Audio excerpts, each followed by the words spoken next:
హల్లెలూయా. మరి ఈ సమయంలో ఈ సంవత్సరపు చివరిలోనికి దేవుడు మనల్ని క్షేమంగా తీసుకుని వచ్చారు. అందును బట్టి దేవునికి మహిమ కలుగును గాక. కాబట్టి ఈ సమయంలో ఈ సంవత్సరపు చివరి కూడికలో వర్తమానం అందించడానికి మన మధ్యలో మరి ఇండియా పెంతెకోస్తు దేవుని సంఘం తరపున నైనవరం ప్రాంతంలో పరిచర్య చేస్తున్నటువంటి దైవజనులు రాజేష్ అన్నగారు మన మధ్యలో ఉన్నారు. గతంలో కూడా అన్నగారు మనతో 1-2 మార్లు దేవుని వాక్యాన్ని పంచుకున్నారు. మరి చక్కగా బైబిల్ కాలేజీలో సేవా తర్పీదులో ఉన్న సేవకులు కూడా వారు చక్కని సబ్జెక్టులు వర్తమానాలు బోధిస్తున్నారు. అందుని బట్టి దేవునికి మహిమ కలుగును గాక. రాత్రి దైవజనులు మన మధ్యలోకి రావడం మనకు చాలా ఆశీర్వాదకరం. దైవజనులు వస్తూ ఉండగా చప్పలు కొడుతూ ప్రేమపూర్వకంగా ఆహ్వానిద్దాం. Praise the lord. హల్లెలూయా. అందరూ కూడా ప్రేమపూర్వకంగా ఆహ్వానిద్దాం.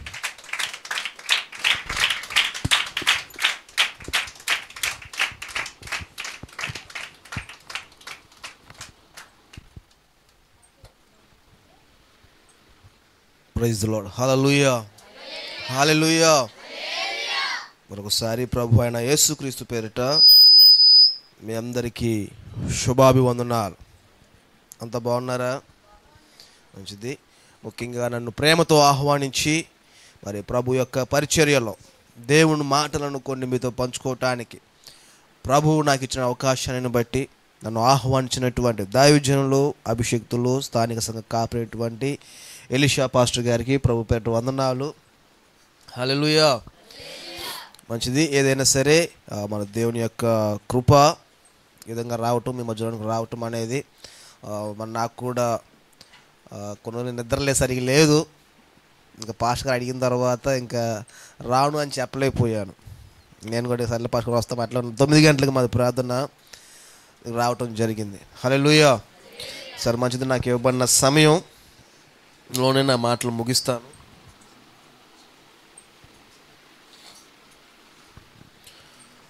హల్లెలూయా. కొద్ది నిమిషాలు దీని యొక్క వాక్యాన్ని ధ్యానం చేసుకుందాం. వాక్య భాగానికి ముందుగా చిన్న ప్రార్థన చేసుకుందాం. అందరం కళ్ళు మూసుకున్నట్లయితే. హల్లెలూయా. హల్లెలూయా. ప్రియమైన బిడ్డలారా, మన రక్షకుడు ప్రభు అయిన యేసుక్రీస్తు మనందరినీ ప్రేమించి 2020 సంవత్సరం అంతయు మనల్ని కాపాడుతూ వస్తున్నాడు. 2020 సంవత్సరము చివరి నెలలో, చివరి వారములో, చివరి రోజులో మనమున్న మరి కొన్ని గంటలలో, కొన్ని నిమిషాలలోనే మనము నూతన సంవత్సరములోనికి అడుగు పెట్టబోతున్నా. ఇదంతయు కూడా మనం ఇంత క్షేమంగా ఉండి నూతన సంవత్సరంలోకి వెళ్తున్నామంటే మనం ఏదో గొప్పలం అని కాదు, మనం తినే ఆహారం చాలా మంచిదని కాదు, మనకు మంచి వయసు ఉందని కూడా ఏం కాదు.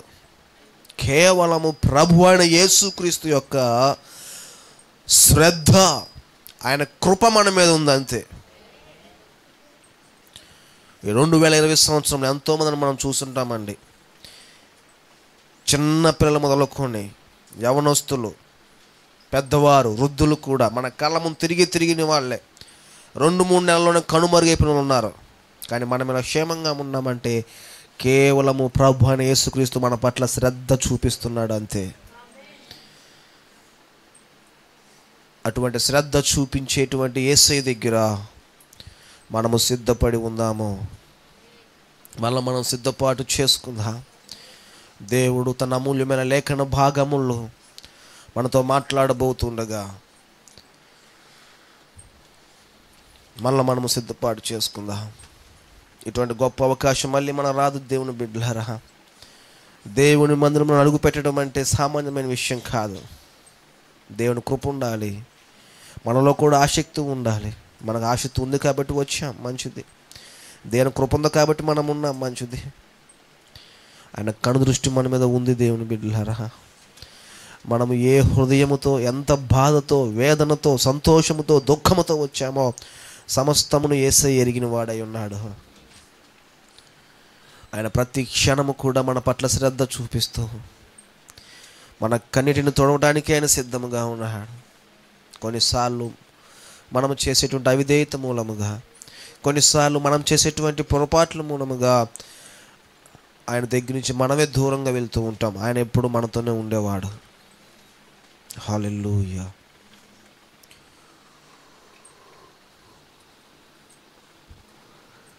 ప్రార్థన చేసుకుందాం. మహాగండువేం దేవా, సర్వశక్తిమంతుడా, సర్వలోకానికి సృష్టికర్తమైన మా దేవా, నీకు వందనాలు. ఈ రాత్రి కాలం మందు ప్రభువా, నీ దాసుని అల్పునైనా నిలబెట్టుకొని ఈ యొక్క సంఘంలో మీ యొక్క పరిశుద్ధమైన మాటలు మాట్లాడడానికి ఇచ్చిన అవకాశం బట్టి వందనాలేసయ్యా. నన్ను మరుగుపరచండి. వాక్యం ద్వారా మీరే మా అందరితో మాట్లాడండి. నీ వాక్యం మా జీవితాల్లో ప్రభువా ఉంటే మా బతుకులు మారతాయి, మా జీవితాలు బాగుపడతాయి, మా కుటుంబాలు సరిచేయబడతాయి. కాబట్టి నీ వాక్యం వింటున్న మమ్మల్ని ఆశీర్వదించండి, దీవించండి. మడుతున్నా ఈ ప్రాంతము చుట్టూ నీ దూతలను కాపుదలుగా ఉంచి నడిపించి నీ నామాన్ని మహిమ పొందుకోమని యేసు నామములో ప్రార్థన అడిగి వేడుకొంచున్నాము తండ్రి. ఆమేన్. హల్లెలూయా, హల్లెలూయా. మంచిది. మరి సమయంలో కొద్ది నిమిషాలు దానికి వాక్యాన్ని ధ్యానం చేస్తున్నాం. చూడండి, అందరికీ కూడా పరిచయమైనటువంటి వాక్య భాగమే మత్తయి సువార్త 6వ అధ్యాయము 26వ వచనం. మత్తయి సువార్త 6వ అధ్యాయం 20.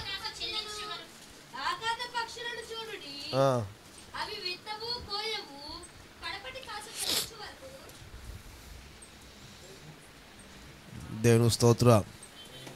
హల్లెలూయా. మంచిది. మీకు మంచి ఆసక్తి ఉంది నాకు తెలుసు, కానీ కొంచెం జాగ్రత్త చూడండి. మత్తయి సువార్త 6వ అధ్యాయము 26వ వచనం.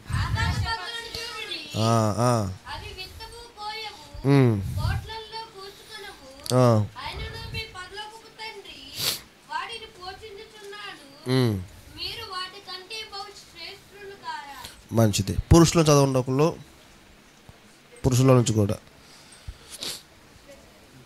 చదవరా? పురుషుల నుంచి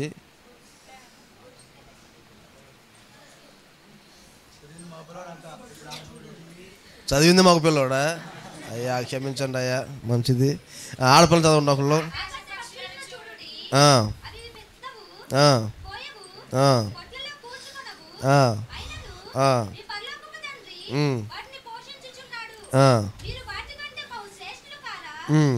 చాలు చాలు. దేవుని స్తోత్రం. సారీ అయ్యా, మరి నేను ఎవరో అనుకుంటున్నా, నాకు అర్థం కాలేదు. మరి మైకుని బట్టు లైట్లను బట్టు కానీ సరే, ఏదైనా సరే మంచిది. ఈ వాక్యం అంతా చాలా బాగా పరిచయమైనటువంటి వాక్య భాగమే. ప్రభువైన యేసుక్రీస్తు ఆయన ప్రసంగిస్తున్న సమయంలో చాలా విషయాలు తన ప్రజలకు ఆయన బోధిస్తూ ఉన్నాడు. చాలా విషయాలు బోధించాడు. ఎలా చెప్పాలి? చాలా విషయాలు అని చెప్తే, ఎలాగ మన పొరుగు వారిని ప్రేమించాలి, శత్రువులను కూడా ఎలాగ మనం ప్రేమించాలని, ఇంకా స్పష్టంగా చెప్పాలి అసలు ఎలా ప్రార్థన చేయాలి, ఎలాగ ఉపవాసం ఉండాలి, ఎలాగ మోకరించాలి, ఎలాగ దేవుని మనం కనిపెట్టాలి, దేవుడు మన ప్రార్థనను ఎలా ప్రార్థన చేస్తే ఆలకిస్తాడో చాలా విషయాలు బోధిస్తూ ఉన్నాడు. అన్నీ బోధించిన తర్వాత ఆయనకు మళ్ళీ ఇంకో విషయం చెప్తున్నాడు. ఏమిటంటే, ప్రతి మనిషి జీవితంలో, ప్రతి మానవాళి యొక్క జీవితంలో ఎంత కాదన్నా అవునన్నా సామాన్యంగా ఉండేటువంటి లక్షణం ఏమిటంటే చింత. హల్లెలూయా. సామాన్యంగా ఉండేటువంటి విషయం ఏమిటి? చింత. చింత అంటే ఏదో కొంచెం ప్రతి విషయం చింతపడతామండి. ప్రతి విషయం చెప్పను కానీ కొన్ని విషయాల్లో మీరు కోటీశ్వరులైనా పూరి గుడిసెలో ఉన్నా సరే ఖచ్చితంగా చింత అనేది ఎవరికొకరికి ఏదో రీతిగా ఉంటుంది. లేదా ఏదో ఒకరు నీకు లేకపోయినా పక్కన చూసినప్పుడు నీకు వచ్చింది ఆటోమేటిక్గా.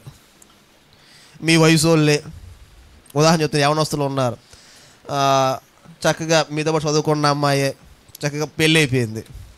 ఇప్పుడు మీకు టెన్షన్ వచ్చింది, అమ్మ ఏమో బాగా దొరికాడు, తెల్లగా ఎర్రగా బుర్రగా ఉన్నాడు ఆడు, నాకు ఎలాంటి వాళ్ళు దొరుకుతారో ఇదో టెన్షను. ఆ అబ్బాయిలకు కూడా అంతే, వీడేమో కర్రోడీడు, వీడికేమో మంచి అమ్మాయి దొరికింది బాగానే, నాకు ఎలాంటి దొరికిందో అని ఆడుకు అదొక భయం. అంటే వీడికి యాక్చువల్ లేదు, వీడికి ఫస్ట్ నుంచి ఎప్పుడు కలిగింది, వీడికి పక్కన వాళ్ళని చూసినప్పుడు భయం వేస్తుంది వీడికి, అమ్మ నాకు ఎట్లా ఉంటారు అని. సరే వీళ్ళు ఎట్లా ఉన్నారు ఫోన్లో ఏమన్నా అసలు అనుకుంటే పేరెంట్స్ కూడా భయమే. ఎవరికి? వాళ్ళకు కూడా చింతే. ఏం చింత? పిల్లల వయసుకు వచ్చారు, వాళ్ళకి పెళ్ళిళ్ళు చేయాలి. పక్కింటి ఆమె చూస్తేనేమో ఆమెకేమో సరిగ్గా డబ్బులు లేవు, సొంత ఇల్లు కూడా లేదు, కానీ అల్లుడు మాత్రం మంచిగా దొరికాడు. మాకు ఎలాంటి వాడు దొరుకుతాడు. పక్కింటి ఆమె చూస్తేనేమో కోళ్ళ బాగా దొరికింది, మనకు ఎలాంటి దొరుకుతావు? బాగా దొరికితే పర్లేదు. అన్ని లక్షల కోట్ల ఆస్తులు ఉన్న వాళ్ళకేమో గయ్యాలి కోళ్ళ దొరికింది అనుకోండి, ఇప్పుడు మీకు టెన్షన్ వచ్చింది. వాయమ్మ, మా అబ్బాయికి మళ్ళీ ఏం దొరికిద్దో, నా పరిస్థితి ఏంటని ఇదొక టెన్షన్ మళ్ళీ ఉండదా? మీకు లేకపోయినా వచ్చింది. ఎప్పుడు వచ్చింది? పక్కన వాళ్ళని చూసే కొద్దీ వస్తానే ఉంటుంది. దేవుని స్తోత్రం, హల్లెలూయా. నిజమే, ఇవన్నీ సహజంగా ఉండే చింతలు. ఇది ఒక చింతలు అయితే కొంతమందికి బాగా పేదోళ్ళకి వాళ్ళ బతుకు ఎలా ఉంటుంది అంటే, వాళ్ళ ఆలోచన విధానం ఎలా ఉంటుంది అంటే, అసలు ఇంతకీ ఏ పూటకి గడుపుకుని అంటే ఏ పూటకి పని చేసుకుంటే ఆ రోజు గడిచిద్ది. వాళ్ళకు ఉండే భయం ఏమిటంటే, సరే ఈరోజు గడిచిపోయింది, రేపు ఎక్కడా పని, రేపు ఎక్కడికి వెళ్ళి పని చేస్తే ₹1 వచ్చింది. మీకు తెలుసో లేదో, బైబి ఇక్కడ ఉండొచ్చేమో తెలీదు, కొన్ని ఏరియాల సెంటర్స్లో పొద్దున్నే కొంతమంది కూలీలు ఉంటారు. 50 మంది 60 టాపీ పనులని వడ్రంగులని చాలామంది. వీళ్ళకి ఏంటంటే అక్కడ ఉంటారు, ఎవరైనా పని కావలసిన వాళ్ళు అక్కడికి వచ్చి వాళ్ళతో చెప్పి మాట్లాడుకుంటారు. మా దగ్గర పని ఉంది, వస్తావా? వాళ్ళు చెప్తారు, మాకు ఎంత కూలీ కావాలి, ఎట్లా కావాలని చెప్తే వాళ్ళు మాకు తీసుకెళ్ళిపోతారు. ఆ రోజు పని లేదనుకోండి, కొంతమంది భయపడేటువంటి పరిస్థితి కూడా. అంటే కొంతమంది పనికి వెళ్తేనే ఆ రోజు గడిచింది, లేకపోతే గడవదు. అట్లా ఉన్న వాళ్ళు చాలామంది ఉన్నారు. దేవుని స్తోత్రం, హల్లెలూయా. కానీ ప్రభువునందు విశ్వాసం ఉంచిన వారికి యేసయ్య యొక్క నిరీక్షణ ఇస్తూ ఉన్నాడు. ఏమిటంటే, అయా ఆకాశ పక్షులను చూడండి, అవి విత్తవు, కోయవు, కొట్లలో కూర్చుకొనవు, అయినా మీ పరలోకపు తండ్రి వాటిని పోషించుచున్నాడు, మీరు వాటికంటే బహుశ్రేష్ఠులు కారా? దేవుని స్తోత్రం. ప్రభు అయిన యేసు క్రీస్తుకు తన పిల్లలైన వారికి ఇస్తున్నటువంటి భరోసా ఇది. ఇంకా చెప్పాలంటే, నా దృష్టిలో చెప్పాలంటే, ఇట్స్ ఏ ప్రామిస్. దేవుడు ఒక వాగ్దానాన్ని తన ప్రజలకు ఆయన ఇస్తూ ఉన్నాడు. మీలో ఎవరైనా సరే ఎంత ప్రార్థన చేసినా, ఎంత కష్టం వచ్చినా, మీరు ఉపవాసం ఉండి కన్నీరుగా చింత ప్రార్థన చేసినా అయినా మీకు చింత కలుగుతుంది అంటే కనుక, ఒకసారి మీకు ఎప్పుడైనా టెన్షన్ వచ్చి భయం వేసి ఆ పరిస్థితులన్నీ కూడా అనుకూలంగా లేనప్పుడు మీరు ఏం చేస్తారంటే, ఒకసారి మీ కనులు పైకెత్తి ఆకాశ పక్షులను చూడండి. వేటిని చూడమంటున్నాడు? ఒకసారి వాటిని చూడండి. అవి ఏమైనా పని చేస్తున్నాయా? ఏం చేయట్లా. పోనీ వాటికి మనలాగే ఏమైనా ఏటీఎంలు అకౌంట్లు ఉన్నాయా? లేవు. వాటికి క్రెడిట్ కార్డులు కానీ ఈఎంఐ కానీ ఉన్నాయా? ఏమీ లేవు. కానీ పరమ తండ్రి వాటిని పోషిస్తూ ఉన్నాడు. దేవుని స్తోత్రం. ప్రభు అంటున్నాడు, మీరు వాటికంటే శ్రేష్ఠులు కారా? ఎంత మంచి మాట చూసారా? మనం అంటే ఎవరమంట? వాటికన్నా శ్రేష్ఠులు. చూడండి, ప్రభు యొక్క ఆజ్ఞ లేకుండా అంటే మన తలలో ఒక ఎంటుకు కూడా, నలుపు ఎంటుక తెలుపు అవడానికి కూడా దేవునికి పర్మిషన్ కావాలి. నా ప్రశ్న ఏమిటంటే, ఇప్పుడు పొద్దున్న లేస్తే సాయంత్రం దాకా పురుషులే కానీ స్త్రీలే కానీ తల చాలాసార్లు దూతారు. తలదూరా? తలదూకుండా మేము చూడగలమా మిమ్మల్ని? అసలు ముందు చెప్పండి. తల దూకోకుండా వస్తే చూడగలరు ఎవరైనా మిమ్మల్ని? ముందు చూస్తే మీరే భయపడతారు. కామన్ అది. మనం తల దూకునేటప్పుడు చాలా వెంట్రుకలు ఆ దువ్యానికి రాలిపోతూ ఉంటే వాటిని తీసేస్తాం, పడేస్తూ ఉంటాం. కొంతమంది జాగ్రత్త పనులు చేస్తారంటే వాటిని కవర్లో దాచిపెట్టి ఎప్పుడైనా వస్తారు కదా ఎవరు బళ్ళు మీద, వాళ్ళకి వేసి మళ్ళీ సామాన్లు తీసుకునే వాళ్ళు కూడా ఉన్నారు. నాకు అది మీకు తెలుసు పాస్టర్ గారు అంటే, మా పాస్టర్ కూడా చేస్తూ ఉంటుంది అప్పుడప్పుడు అట్లాగా. అందుకని కొంచెం తెలుసు అనమాట అట్లాగా. ఎప్పుడైనా మీలో ఎవరైనా ఎన్ని ఎంటుకలు ఊడిపోయినాయి తల వెనుకలు అని ఎప్పుడు లెక్క పెట్టారా? ఎవరూ లెక్క పెట్టాం. కానీ ప్రభువుకి లెక్కేనంట సమస్తం. దేవుని స్తోత్రం. చూడండి, మనం ఏమాత్రం విలువ లేకుండా, ఏమాత్రం లెక్క చేయకుండా ఎట్లా దూకుంటూ వచ్చి పడేస్తూ ఉంటే వాటిని కూడా దేవుడు లెక్కలో చూసుకుంటున్నాడంటే, మనల్ని ఎంత లెక్క చూస్తూ ఉంటాడు దేవుడు. దేవుని స్తోత్రం. వాటి పట్ల అంటే మనం ఏదో పడేసి రాలిపోయేటువంటి తల వెంట్రుకల గురించి యేసయ్య ఎంతో శ్రద్ధ కలిగి ఉన్నాడు అంటే, ఇంకా మన పట్ల యేసు ఎంత శ్రద్ధ కలిగి ఉంటాడో ప్రశ్న వేసుకుందాం. ఆయన మనల్ని విడిచిపెట్టేవాడు కాదు. దేవుని స్తోత్రం. ఆయన మన పట్ల ఎంతో శ్రద్ధ కలిగిన వాడు. ఎంత శ్రద్ధ కలిగిన వాడంటే కొన్ని విషయాలు చెప్తాను, చాలా జాగ్రత్తగా విందాం. నిజంగా ఈరోజు ప్రభు మన జీవితాల్లో గొప్పగా మాట్లాడబోతున్నాడు. ఈరోజు ప్రభు ఖచ్చితంగా మనతో మాట్లాడబోతున్నాడు. మన ప్రార్థన విధానం మారబోతుంది, మన విశ్వాసం మార్చబడుతుంది, నీ ప్రార్థనా శైలి, జీవిత శైలి మార్చబడుతుంది. ప్రభువుని ప్రభువులాగా మనం చూడాలి, కానీ ప్రభువుని మన కోణంలో చూడకూడదు. దేవుని ఎలా చూసుకోవాలి? ఆయన దేవుని ప్రభువులాగా చూసుకోవాలి. మనం అఫ్కోర్స్ కొన్నిసార్లు మనకు కష్టం వచ్చినప్పుడు చూస్తూ ఉంటాం, మంచిదే. కానీ ప్రభువుని ఎప్పుడు కూడా ఆయనకు ఉండే స్థానం నుంచి తక్కువ చేసి మనం చూసుకోవాల్సిన అవసరం లేదు. దేవుని స్తోత్రం. ఆయన చూడండి ఎలాంటి వాడు అంటే చెప్తున్నాను. నా మాట ఏమిటంటే ఈరోజు ఆయన మన ఎడల శ్రద్ధ కలిగిన వాడు. ఎంత శ్రద్ధ కలిగిన వాడు అంటే కొన్ని మాటలు చెప్పిన మాటలు ముగిస్తాను. మొట్టమొదటిగా ఒక వ్యక్తి నుంచి చూద్దాం. చూడండి, ఆదికాండము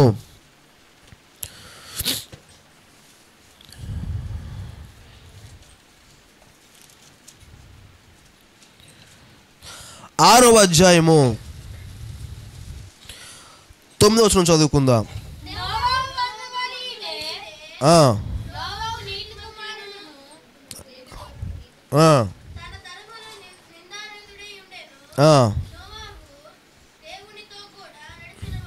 చాలు. తర్వాత 12వ వచనం చదువుకుందాం. 7:12. 7వ అధ్యాయం 12వ వచనం.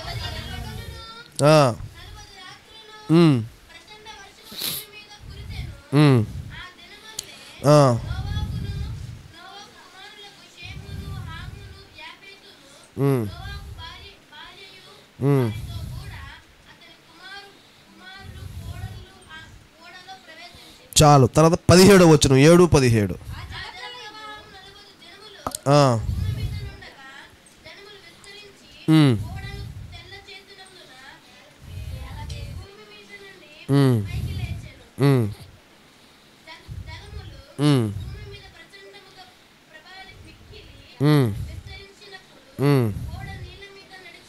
చాలు. హల్లెలూయా, హల్లెలూయా.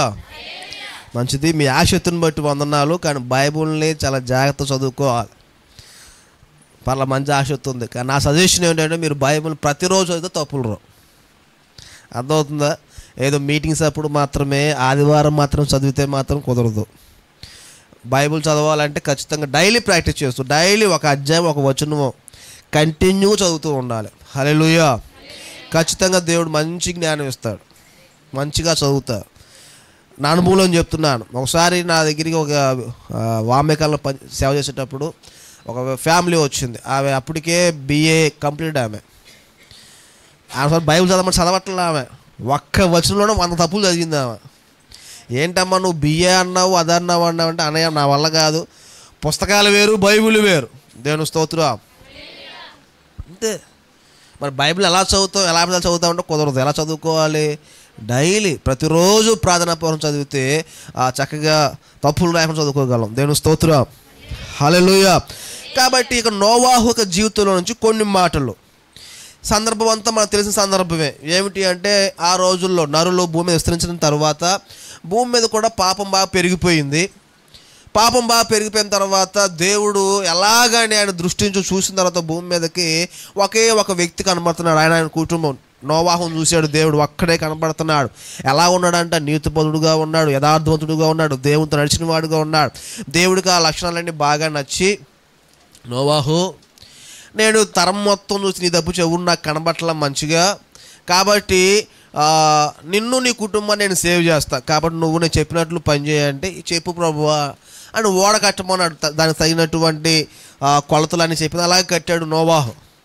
చక్కగా కట్టిన తర్వాత కొన్ని రోజులకి ప్రచండమైనటువంటి వర్షం మొత్తం వచ్చిన తర్వాత ఆ నీళ్లు ఓడను తేలి అందరూ చనిపోయారు. వీళ్ళ కుటుంబం ఇంకా పశుప్రాయులు కానీ ఏమేమైతే ఓడలో అన్నీ సేఫ్ అయిపోయినాయి. దేవుని స్తోత్రం.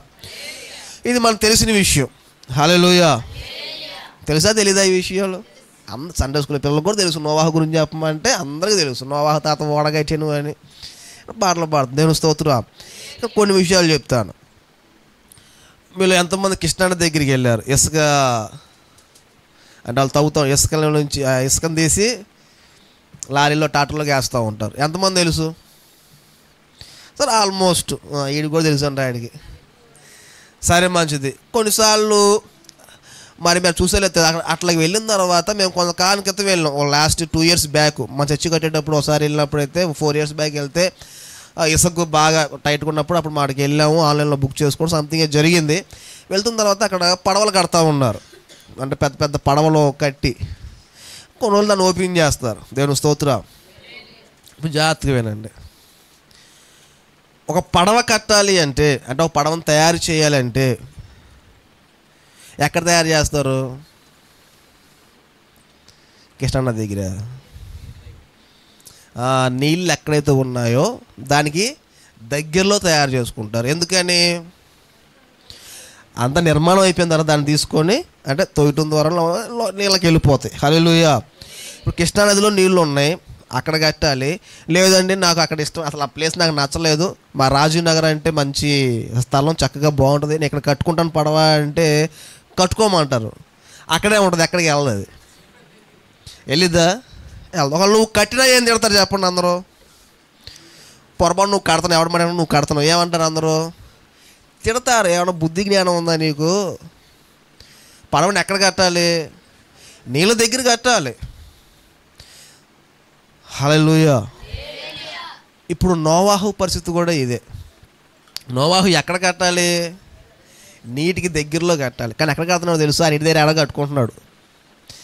అందరూ చూస్తున్నారు. ఇక బుద్ధి లేదా నోవాహుకి? ఎంతకాలం ఏదో మంచోడు అనుకున్నామే కానీ ఇప్పుడు ఏం లేదు, బుర్రకోడ లేదు. ఇప్పుడు నోవాహుకి ఏదో అనుకున్నాం కానీ వెనక బుర్రకోడ ఇప్పుడు లేదు.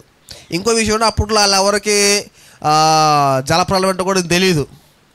సో అందరూ కూడా ఎక్కిరిస్తూ ఉన్నారు. ఆయన ఏం చెప్తున్నాడు అందరికన్నా? అయ్యా దేవుడు చెప్పాడే జలప్రలయం రాబోతుందంట, అందరూ మరి కాపాడబడాలని ఇది కట్టమని చూడండి, అందరూ వెక్కిరిస్తున్నారు, తిడుతున్నారు, అయిపోయింది. ఈయన కడతా ఉన్నాడు. దేవుని స్తోత్రం. ఓడ నిర్మాణం అంతా అయిపోయింది, లోపలికి వెళ్ళిపోయారు, తలుపులు వేయబడ్డాయి. ఇప్పుడు చెప్పండి, కదిలిద్దా కదలదా? వెళ్ళిద్దా? అది ఇప్పుడు కట్టినోడు నీళ్ళకి తీసుకెళ్ళాలి కదా, తీసుకెళ్ళే ఆప్షను ఎందుకు లేదురా అంటే ఈయన కూడా లోపలే ఉన్నాడు. ఎలా తీసుకెళ్తారు నీళ్ళ దగ్గరికి? పోనీ మోసుకెళ్తే వెళ్ళిద్దా? ఏమైనా మోసే వాళ్ళు ఉన్నారా? ఇప్పుడున్న టెక్నాలజీ అప్పుడు ఉందరా అంటే వాళ్ళ లెక్క వేరు. దేవుని స్తోత్రం. దేవుడు చెప్పాడు, నోవాహు కట్టాడు అంతే. నోవాహు దేవుని క్వశ్చన్ చేయలేదు ఎప్పుడు కూడా. హల్లెలూయా.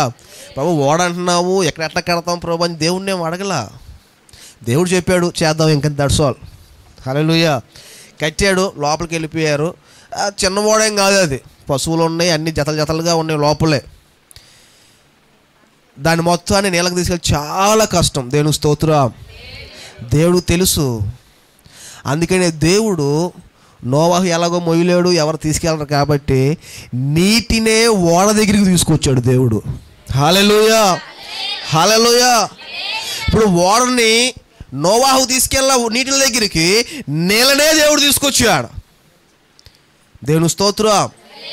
అర్థమవుతుందా?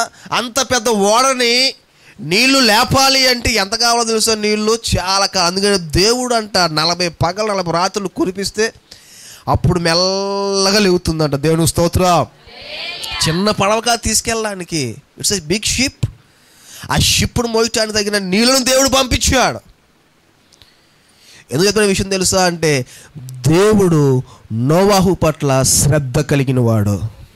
ఇప్పుడు నోవాహు తీసుకెళ్ళవలసిన ఓడని నీటినే దేవుడు తీసుకొచ్చాడు. మన జీవితంలో ప్రియమైన బిడ్డలారా, దేవుడు చెప్పినప్పుడు చేస్తే చాలు.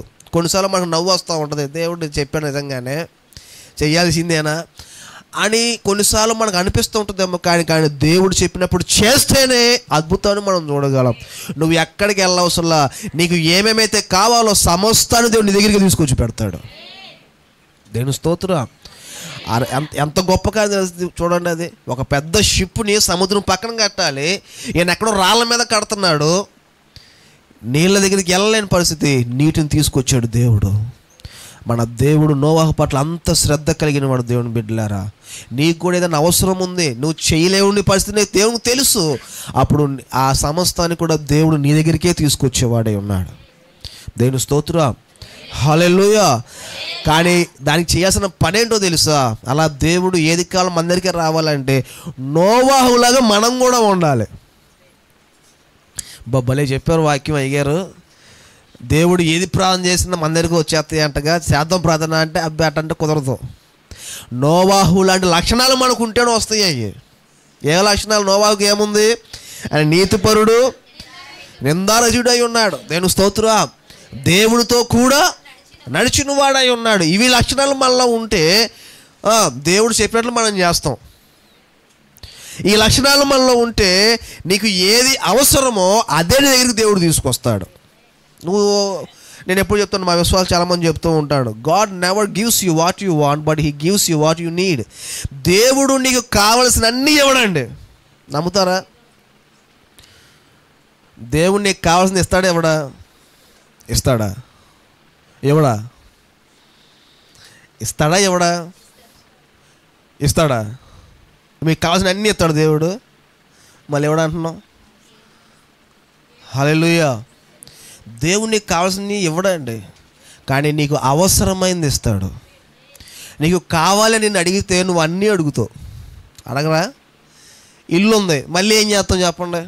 ఇంకో ఇల్లు కావాలి. అదేంటిది? మనకు కావాలి. వాళ్ళకి వచ్చింది కానీ మాకు ఎందుకు రాదు? ఆ సొంత ఇల్లు ఉందండి వాళ్ళకి, మళ్ళీ పెట్టారు, మళ్ళీ వచ్చింది, మాకు రాదే. అయ్యా ఎంత మిస్ అయిపోయిందండి మాకు అయ్యారు. వాళ్ళు 2 ఇళ్ళు ఉన్నాయండి, వాళ్ళ అమ్మకొకటి వచ్చింది, వాళ్ళ కోళ్ళకొకటి వచ్చింది, మాకు మాత్రం ఈ 3 సార్లు పెట్టాం కానీ మాకు ఇప్పుడు దాకా ఒకటి కూడా రాలా. హల్లెలూయా. వాళ్ళ గురించి నేను చెప్పట్లా అని ఉదాహరణ చెప్తున్నా. ఇప్పుడు మీకేమనిపించింది? మాకు కూడా ఒకటి ఉంటే బాగుండు. కావాలి. కావాల్సిన దేవుడు ఎవడు? నీకు అవసరమైంది ఇస్తాడు. నువ్వు అద్దింట్లో ఉంటున్నావా? ఖచ్చితంగా దేవుడు నీకు ఇస్తాడు. సొంత ఇల్లు ఉంది కానీ సరిపోట్లా, ప్రార్థన చేయి, దేవుడు ఇల్లుని పెద్ద చేస్తాడు. మాకు ఎప్పుడు ఇక్కడ కూర్చొని ప్రార్థన చేస్తున్నాం అయ్యగారి గురించి మాకు బాగా. మా ప్రార్థన ఎప్పుడు అంటే, నా ప్రార్థన ఏమిటంటే ఆయన గురించి, ప్రభువా విశ్వాసాలు పెరుగుతూ ఉన్నారు, చర్చి మాత్రం పెరిగే ఆప్షన్ కనబట్లా. దేవుని స్తోత్రం. అడిగాను, పెంచేది అవసరం ఉందా అంటే, ఎటు అవకాశాలు లేవు పాస్కర్ అన్నాడు. మంచిదే, దేవుడు పెద్దది ఇచ్చేస్తాడు అంతే. దేవుని స్తోత్రం. హల్లెలూయా. అది పెంచుకుంటూ వెళ్ళిపోవటమే. దేవుడు ఇస్తాడు. దేవుని స్తోత్రం. మనకు ఎందుకు తెలుసా? దేవుడు మన పట్ల శ్రద్ధ కలిగిన వాడు. నువ్వు కావాల్సింది అన్నీ ఎవడు? దేవుడు. నీకు కావాల్సినప్పుడు చాలా అడుగుతావు. నాకు బండి ఉంది పాస్కర్, మీకు ఏం కావాలండి? బండ్లు అంటే ఏదో బండి చెప్తా. చెప్పనా? నాకు కావాలి, ప్రస్తుతానికి బండి ఉంది కదా. అసలు బండి లేకపోతే దేవుడు ఇస్తాడు ఖచ్చితంగా, ఎందుకంటే నీకు అవసరం. అర్థమవుతుందా? అవసరమైనవి నువ్వు అడగక ముందైనా దేవుడు నీకు ఇస్తాడు.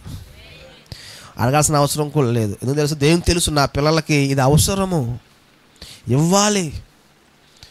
హల్లెలూయా. మన యేసయ్య మన పట్ల అంత శ్రద్ధ కలిగిన వాడు. ఆయన. నువ్వు అడగక ముందే నీకు అవసరమైనవి ఇస్తాడు. దేవుని బిడ్డలారా, మనం చేసిన ఒకటే, నోవాహులాగా మనం ఉండాలి. నిందారహితులమై ఉండాలి, నీతి పరులుగా ఉండాలి, దేవునితో నడిచేవారిగా ఉండాలి. నిందారహితులం అంటే మన మీద ఏ కేసులు ఉండకూడదు. కేసులు అంటే పోలీస్ కేసులు కాదు. మన మీద ఏ రిమార్కులు ఉండకూడదు. అది సంఘంలో అయినా, ఇంట్లో అయినా, ఇంకా మీరుండే సమాజంలో అయినా సరే, చుట్టుపక్కల దగ్గర మనకి ఏమి ఉండకూడదు? ఏ రిమార్క్స్, ఏ నిందలు మన మీద ఉండకుండా ఉండాలి. హల్లెలూయా. అర్థమవుతుందా? కొంతమందికి సంఘంలో మంచి సాక్ష్యం ఉంటుంది, ఇంట్లో మంచి సాక్ష్యం ఉంటుంది, బయట మంచి సాక్ష్యం ఉండదు. అది కూడా సరి చేసుకోవాలి. కొంతమందికి సమాజంలో మంచి సాక్ష్యం ఉంటుంది, ఇంట్లో మంచి సాక్ష్యం ఉంటుంది, సంఘంలో మంచి సాక్ష్యం ఉండదు. అర్థమవుతుందా? కొంతమందికి సంఘంలో మంచి సాక్ష్యం ఉంటుంది, బయట మంచి సాక్ష్యం ఉంటుంది, ఇంట్లో మంచి సాక్ష్యం ఉండదు. అర్థమవుతుందా? అన్ని విధాలుగా మనం ఎలా నిందారహిత, ఎక్కడ మనకి రిమార్క్ అనేది ఉండకూడదు. హల్లెలూయా. మనం ఎంత మంచిగా ఉన్నా కొంతమంది తిట్టేవాళ్ళు ఉంటారు, వాళ్ళ గురించి పక్కన పెట్టేయండి. మనము దేవుని దృష్టికి ఎలా కనబడుతున్నది అది ప్రాముఖ్యమైంది. హల్లెలూయా. హల్లెలూయా. సంఘంలో రిమార్క్స్ అంటే ఏం లేదు. అంటే మీకు చాలా తెలుసు కాబట్టి ఇంకా చెప్తున్నాను. కొంతమంది ఉంటారు, వాళ్ళు కూర్చునే ప్లేస్లో వాళ్ళే కూర్చోవాలి. ఎవరన్నా కూర్చుంటే ఇంక ఒప్పుకోరు వాళ్ళు, పెద్ద గొడవే. దేవుని స్తోత్రం. తెగ నవ్వుతున్నారు మీరు, అట్లాగే నేను అని నేను చెప్పేది ఇప్పుడు విషయాలు కాదు. నేను ఆల్మోస్ట్ ఆంధ్రప్రదేశ్ చాలా ఊర్లు తిరిగా, కేరళలో చూసా, తమిళనాడులో చూసా, కర్ణాటకలో చూసా, చాలా స్టేట్లో చూసా. ఎక్కడికి వెళ్ళినా సమస్యలు చెప్తూ ఉంటారు. ఏమిటి అంటే వాళ్ళ కూర్చునే ప్లేస్లో నుంచి వేరే వాళ్ళు కూర్చుంటే ఊరుకోరు, గొడవ. మరి వాళ్ళు రక్షణ పొందలేదంటే రక్షణ పొంది 15 సంవత్సరాల నుంచి అక్కడే కూర్చుందామా, ఆ పక్కన ఎవరు కూర్చోకూడదు. ఇంకా ఒకవేళ నువ్వు కూర్చున్నావు రాకపోయినా అవి రాగా లెగాలి. నా సశరీరాలు ఆమె లెగమని చెప్పవు, చూస్తావు అటు తిరుగుతూ ఉంటుందామా, నువ్వు లెగుతావా లెగవా అని. అర్థమవుతుందా? దేవుని స్తోత్రం. సరే మంచిగా అయితే పర్లేదు, కొన్నిసార్లు మన సాక్షులు ఎలా కాపాడుకోవాలి. దేవుని స్తోత్రం. కొంతమంది విశ్వాసులు ఉంటారు, వాళ్ళకి పనులు చెప్పామనుకోండి, పాస్టర్ గారు చక్కగా గుండెల మీద చేసుకుని పడుకుంటాడు చక్కగా. కొంతమంది పని చెప్పారు అనుకోండి, నిద్రలో కూడా తుల్లి పడతాడు. ఒరే బాబు వీడు ఏం చేశాడా లేదా, ఇంకా ఆమెకు చెప్పా ఈ పని ఏం చేస్తుందో, ఎవడు దొరకలే ఇది చెప్పి ఏం చేస్తున్నాడు వీడు, ఇదో టెన్షన్. మళ్ళీ నిద్రపోడు పాస్టర్ గారు. ఇంకా మన సాక్ష్యం ఎలాగుంది? నింద లేకుండా ఉన్నామా మందిరంలో, ఇంట్లో? కొంతమంది ఉంటారు సంఘంలో సూపర్, ఇంకంతే, సమాజంలో కూడా సూపర్, ఇంట్లో చూడాలి ఇంకా వాళ్ళని.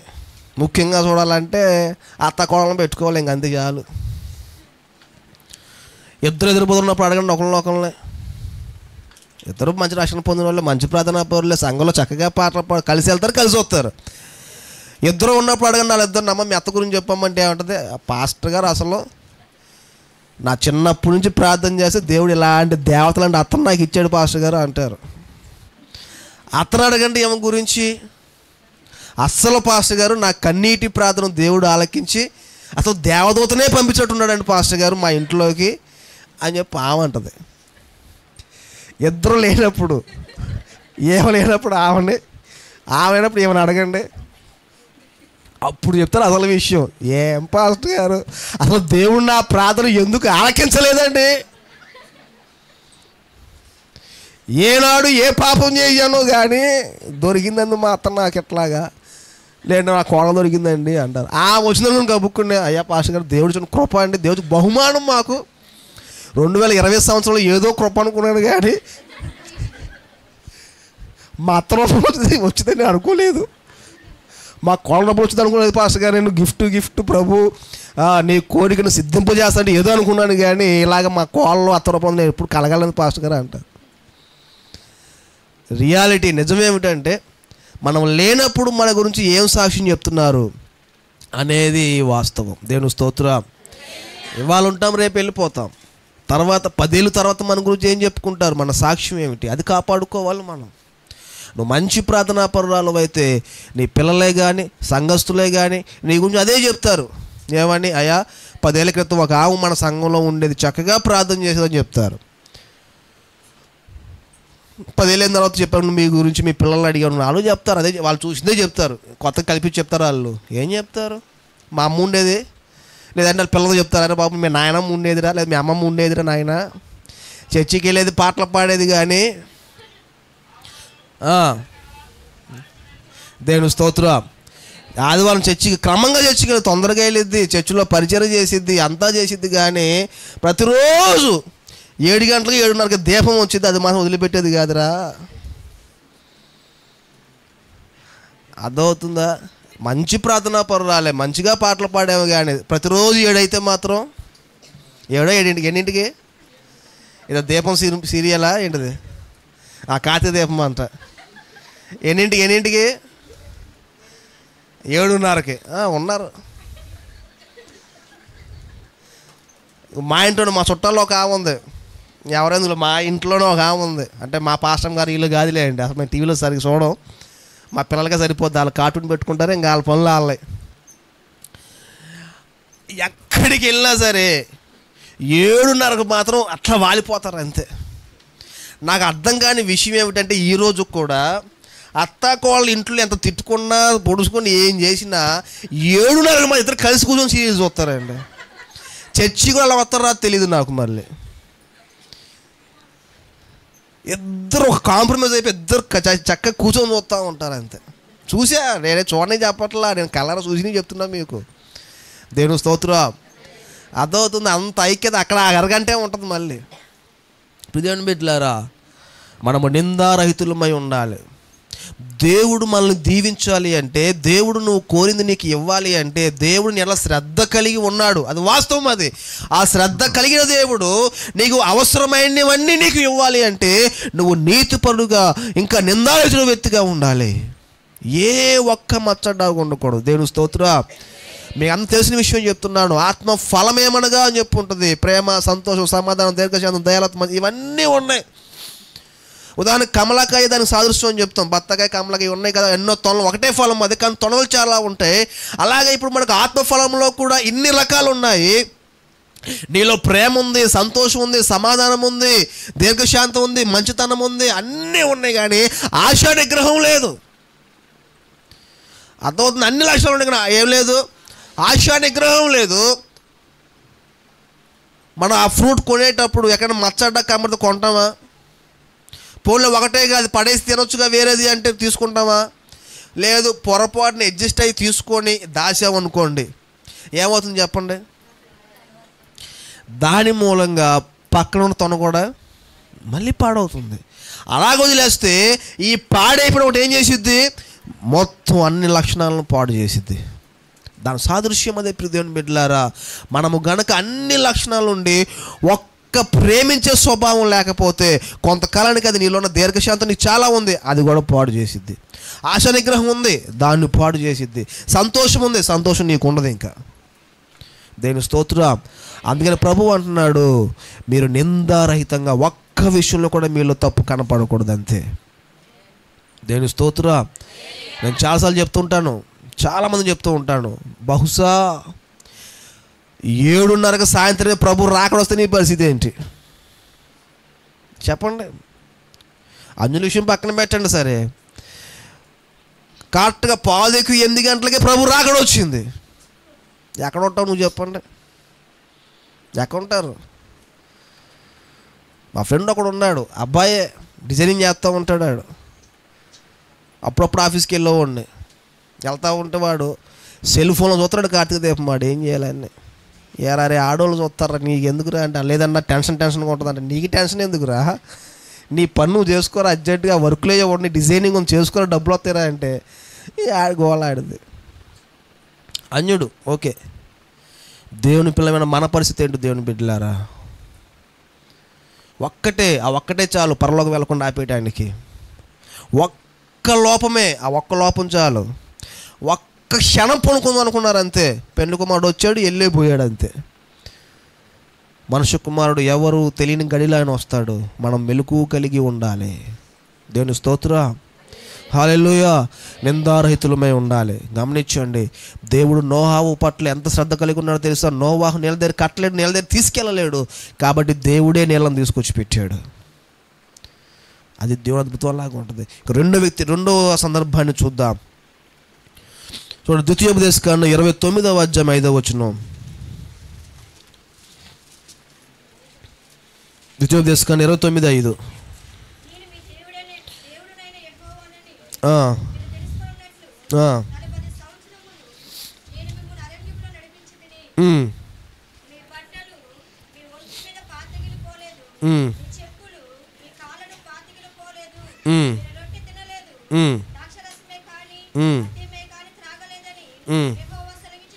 చాలు. హల్లెలూయా, హల్లెలూయా. రెండవదిగా, మొట్టమొదటిగా నోవాహు జీవితంలో దేవుడు ఎంత శ్రద్ధ కలిగి ఉన్నాడో చూసాం. ఇంకా చాలామంది ఉన్నారు కానీ కొన్ని సందర్భాలు నేను ఎత్తి చూపిస్తున్నాను. రెండవదిగా మోషే జీవితంలోను ఇశ్రాయేలు యొక్క జీవితంలో దేవుడు ఎంత శ్రద్ధ కలిగి ఉన్నాడో మీకు తెలియజేస్తాను, జాగ్రత్తగా విందాం.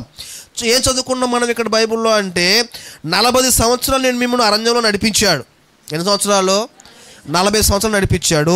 ఆ సమయంలో ఏం జరిగిందంట? మీ బట్టలు మీ ఒంటి మీద ఏంటిదే పాతగిలిపోలేదు, పిగిలిపోలేదు కాదు, పాతగిలిపోలేదు. అంటే దాని అర్థం ఏంటి? పాతగిలిపోలేదు అంటే మాసిపోలేదు, పాత బలలేదా, ఇంకా చిరిగిపోలేదు, ఇంకా చెప్పండి, ఇంకా ఏ సైజు అట్లా ఉందో అట్లాగే ఉన్నాయి, చిరిగిపోలేదు, పాడవకుండా అట్లాగే ఉన్నాయి. దేవుని స్తోత్రం, మంచిది. ఇంకా ఇక్కడ ఏమైనా టైలర్స్ ఉన్నారు? ఇక్కడ బట్టలు కుట్టే వాళ్ళు ఉన్నారు? ఇక్కడ ఎవరైనా ఉంటారు కానీ చెప్పట్లో ఉన్నారు. ఎవరైనా లేరా? ఉన్నారు. మీకు తెలుసమ్మా పాతికెళ్ళిపోలేదంటే ఏంటో? సరే నేను చెప్తా, సమయాన్ని ఎక్కువ తీసుకోకుండా. పాతికెళ్ళిపోలేదంటే చూడండి, ఇప్పుడు మీరు అందరూ చాలా కొత్త బట్టలు వేసుకొచ్చారు. వాళ్ళు వేసుకున్నప్పుడు రేపు పొద్దున్న వేసుకొస్తారులేండి కొత్త. ఎలా ఉంటాయి కొత్త బట్టలు? మంచి షైనింగ్. చర్చికి రాగానే నీ బట్టలు తలతల్లాడిపోతాయి. నీకన్నా వేరే వాళ్ళు తలతల్లాడినాయి అనుకోండి, నీ కళ్ళన్నీ అక్కడే ఉంటాయి. కామన్ అది. ఒక 2-3 నెలలు వాడారు అదే బట్టలు, అంటే ఉతకటం ఆరేయటం జరిగింది. ఎలా ఉంటాయి మళ్ళీ ఇప్పుడు అవి? మెల్లగా షైనింగ్ తగ్గిపోతాయి. దేవుని స్తోత్రం. పాతగిలిపోలేదంటే కూడా మ్యాటర్ అదే. దాని విషయం ఏమిటంటే 40 సంవత్సరాలు వాళ్ళు బట్టలు వేసుకున్నారే కానీ వాటి షైనింగ్ పోలా. దేవుని స్తోత్రం. వాటిలో ఉన్న కొత్తదనం పోలేదు. వాళ్ళు ఏ రోజు ఆ బట్టలు వేసుకుంటున్నా కొత్తగానే కనబడుతున్నాయి. 1 సంవత్సరం కాదు, 2 years కాదు, 40 సంవత్సరాలు. ఇమాజిన్. దేవుడు ఇశ్రాయేల్ పట్ల ఎంత శ్రద్ధ కలిగి ఉన్నాడో తెలుసా? వాళ్ళ బట్టల మీద కూడా దేవుడు అంత శ్రద్ధ కలిగి ఉన్నాడు. వాళ్ళు వేసుకునే బట్టల విషయంలో కూడా దేవుడు అంత జాగ్రత్త తీసుకున్నాడు. హల్లెలూయా, హల్లెలూయా. అందుకని ప్రభువు అంటున్నాడు, మీరు ఏం ధరించుకోవాలో, ఏమి తినాలో, ఏమి త్రాగాలో మీరు చింతించాల్సిన అవసరం లేదు. దేవుని బిడ్డలారా, మన దేవుడు మన పట్ల అంత శ్రద్ధ కలిగిన. వాళ్ళ బట్టల విషయంలో చూడు ఎంత జాగ్రత్త తీసుకున్నాడు. 40 సంవత్సరాలు కొత్త బట్టలు లాగానే ఉన్నాయి. ఇప్పుడు 5,000 పెట్టండి, 10,000 పెట్టండి, 20,000 పెట్టి పట్టు చీరలు కొనండి, ఏమైనా కొనండి, ఒక 5-6 సార్లు వాడండి, ఏమవుతాయి మళ్ళీ మెల్లగా పాతకెళ్తాయి. 40 years వాళ్ళు బట్టలు పాతకెళ్ళిపోతుంటే వాళ్ళు ఏ బ్రాండ్ వాడుంటారు చెప్పండి? దేవుడి యొక్క శ్రద్ధ వాళ్ళ మీద ఉందంతే. హల్లెలూయా. రెండోదిగా ఏముందంటే వాళ్ళ మీద మీ చెప్పులు మీ కాళ్ళను పాతకెళ్ళిపోలేదండి. సేమ్ అంతే. కొత్త చెప్పులు లాగానే ఉన్నాయి. ఇప్పుడు చూడండి, హైయెస్ట్గా 5,000, 10,000 కూడా బూట్లు వస్తున్నాయి, చెప్పులు వస్తున్నాయి. రావట్లేదా? మీ ఓపిక, మీరు డబ్బులు పెట్టలేక లక్షల్లో కూడా ఉన్నాయి చెప్పులు బూట్లు. నువ్వు ఎన్ని వేలు పెట్టుకున్నా సంవత్సరం అయితే ఖచ్చితంగా పాత అయిపోతాయి. కానీ వీళ్ళు వాడితే దేవుడు అంట వాడి కాళ్ళ విషయంలో కూడా జాగ్రత్తలు తీసుకున్నాడు. హల్లెలూయా. వాళ్ళు వాడే చెప్పుల విషయంలో దేవుడు శ్రద్ధ కలిగి ఉన్నాడు. దేవుని స్తోత్రం. ఇంకా తర్వాత అన్నాడు కదా ఆయన, మీరు రొట్టె తినలేదు, ద్రాక్ష రసమే కానీ మద్యమే కానీ త్రాగలేదు. హల్లెలూయా. ఎందుకని? ఇశ్రాయేలీల్లో ద్రాక్ష రసం అంటే ఖచ్చితంగా ఉండాల్సిందే. హల్లెలూయా. వాళ్ళు తినే భోజనమే రొట్టెలు. వాళ్ళకి 24 hours అవైలబుల్ ఉంది కూడా రొట్టెలే. గోధుమ రొట్టెలు, ఇంకా ఎవరి రొట్టెలు ఇవే దొరుకుతాయి. అవి కూడా వాళ్ళ దేవుడు పెట్టలేదంట వాళ్ళకి. ఎందుకో తెలుసా? ఎందుకు చెప్పండి? దొరకట్లేదని వాళ్ళకే. హల్లెలూయా. ఒకవేళ వాళ్ళు గనక రొట్టెలు తినాలి అంటే దానికి ఒక పెద్ద ప్రాసెస్ ఉంది. వాటిని దంచి వాటిని పిండి చేసుకొని మళ్ళీ పులియాలని, పులవకూడదని చాలా పెద్ద ప్రాసెస్ ఉంది. ఈ ప్రాసెస్ కనుక వాళ్ళు చేశారనుకోండి, వీళ్ళు 40 yearsలో వాళ్ళు చేరాల్సిన కనాను దేశం 80 years కూడా చేరలేరు. దేవుని స్తోత్రం. అందుకనే వాళ్ళ ప్రయాణాల విషయాల్లో దేవుడు శ్రద్ధ తీసుకొని వీళ్ళు ఆలస్యంగా వెళ్ళకూడదు కాబట్టి చివరికి దోతలు తినేటువంటి ఆహారాన్ని వాళ్ళకి పెట్టాడు దేవుడు.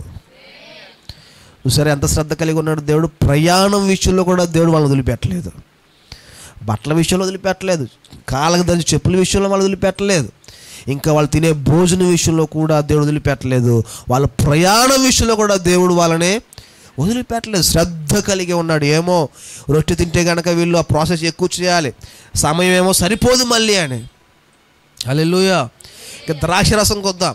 ద్రాక్షరసం కూడా సేమ్ ప్రాసెస్. అది ఒక రోజులో అయిపోయే ద్రాక్షరసం కాదు, అది దానికి పెద్ద ప్రాసెస్ ఉంటుంది. ఇప్పుడు మళ్ళీ ఒకవేళ వీళ్ళు ద్రాక్షరసం తాగి, అంటే దాన్ని తయారు చేసి దాన్ని మళ్ళీ దాచిపెట్టి దాన్ని తాగాలి అంటే ఇప్పుడు 80 years కాస్త ఎంత మళ్ళీ పెరిగిద్ది? ఇంకో 40 years పెరగవచ్చు. 40 సంవత్సరాల్లో వెళ్ళాల్సిన వాళ్ళు కనాను దేశం, వీళ్ళు కనుక ద్రాక్షరసం తాగేసి పడిపోయారు అనుకోండి, పరిస్థితి ఏంటి? 80 సంవత్సరాలు కూడా వెళ్తారో లేదో తెలీదు. అందుకనే దేవుడు 40 yearsకు వాళ్ళకి మద్యమే కానీ ద్రాక్షరసం కానీ తాగనివ్వలేదు వాళ్ళని. హల్లెలూయా. చూసారా, దేవుడు వాళ్ళ ప్రయాణం విషయంలో ఎంత శ్రద్ధ కలిగి ఉన్నాడో. దానికి కారణం ఏంటో తెలుసా? ఇశ్రాయేలు పట్ల దేవుడు కలిగి ఉన్నటువంటి తన కనుదృష్టి, ఆయన కృప చూపించాడు వాళ్ళ మీద. ఇంకా చెప్పాలనుకుంటాను, మోషే యొక్క ప్రార్థన. మోషే వాళ్ళ పట్ల చేస్తున్న ప్రార్థనలు ఎన్నోసార్లు ఎన్నో గొడవలు చేశారు, అయినా సరే మోషేను బట్టి దేవుడు వాళ్ళని క్షమించుకుంటూ వెళ్ళిపోతూ ఉన్నాడు. దేవుని స్తోత్రం, హల్లెలూయా. ప్రియమైన బిడ్డలారా, మనకు కూడా కొన్నిసార్లు మన ప్రయాణ విషయంలో మనమేదో ఆలోచన చేసుకున్న నా జీవిత ప్రయాణం, నా లైఫ్ జర్నీ ఎలా ఉంటుంది. నీ లైఫ్ జర్నీ గురించి నీకు తెలియదు, నీ లైఫ్ ఏది పోతుందో నీకు తెలియదు. నువ్వు ఎన్నో కళలకు అంటావు, రేపో మాపో అబ్బా ఎట్లా అట్లా అనుకుంటావేమో. నువ్వు అనుకున్నది జరగకపోవచ్చు, నువ్వు అనుకున్నది అనుకున్నట్లు కూడా జరగకపోవచ్చు. కానీ ఒక్కసారి దేవుని దృష్టి నీ మీద ఉంటే నువ్వు అనుకున్న దానికన్నా ఎక్కువగానే నీ లైఫ్ బాగుంటుంది. దేవుని స్తోత్రం, హల్లెలూయా. నువ్వు అనుకోవచ్చు సరైన బట్టలను ధరించుకోవటం లేదు, వాళ్ళతో పోల్చుకుంటే నా బట్ట బాగా నువ్వు అనుకుంటావేమో. కానీ దేవుడు నీకు శ్రేష్టమైనటువంటి రక్షణ వస్త్రాలే ఇచ్చాడు. నీకు ఎవరికి వెళ్ళినటువంటి రక్షణ వస్త్రాలు నీకు దేవుడు ఎందుకు ఇచ్చాడో తెలుసా? ఒకవేళ ఏమైనా అయితే నువ్వు ఆయనతో పాటు ఉంటావు కాబట్టి. దేవుని బిడ్డలారా, అంత శ్రద్ధ కలిగి ఉన్నాడు మన యేసయ్య మన పట్ల. ఇశ్రాయేలీయుల భోజన విషయంలో శ్రద్ధ తీసుకున్నాడు అన్నాళ్ళని. వాళ్ళు ఏం తినాలో శ్రద్ధ కలిగి ఉన్నాడు, ఏం తినకూడదో శ్రద్ధ కలిగి ఉన్నాడు. వాళ్ళు ఎంత తొందరగా వెళ్తారో లేట్కి వెళ్తారో అన్నీ ఒక ప్రణాళిక ప్రకారం దేవుడు శ్రద్ధ చూపి వెళ్తూ ఉన్నాడు. దేవుని స్తోత్రం, హల్లెలూయా. తర్వాతగా చూద్దాం వేరే వారి యొక్క జీవితం. చూడండి 2వ రాజుల గ్రంథము 4వ అధ్యాయము 8వ వచనము. ఇంకా దేవుడు ఎలా తన శ్రద్ధను చూపిస్తూ ఉన్నాడు. 4:8.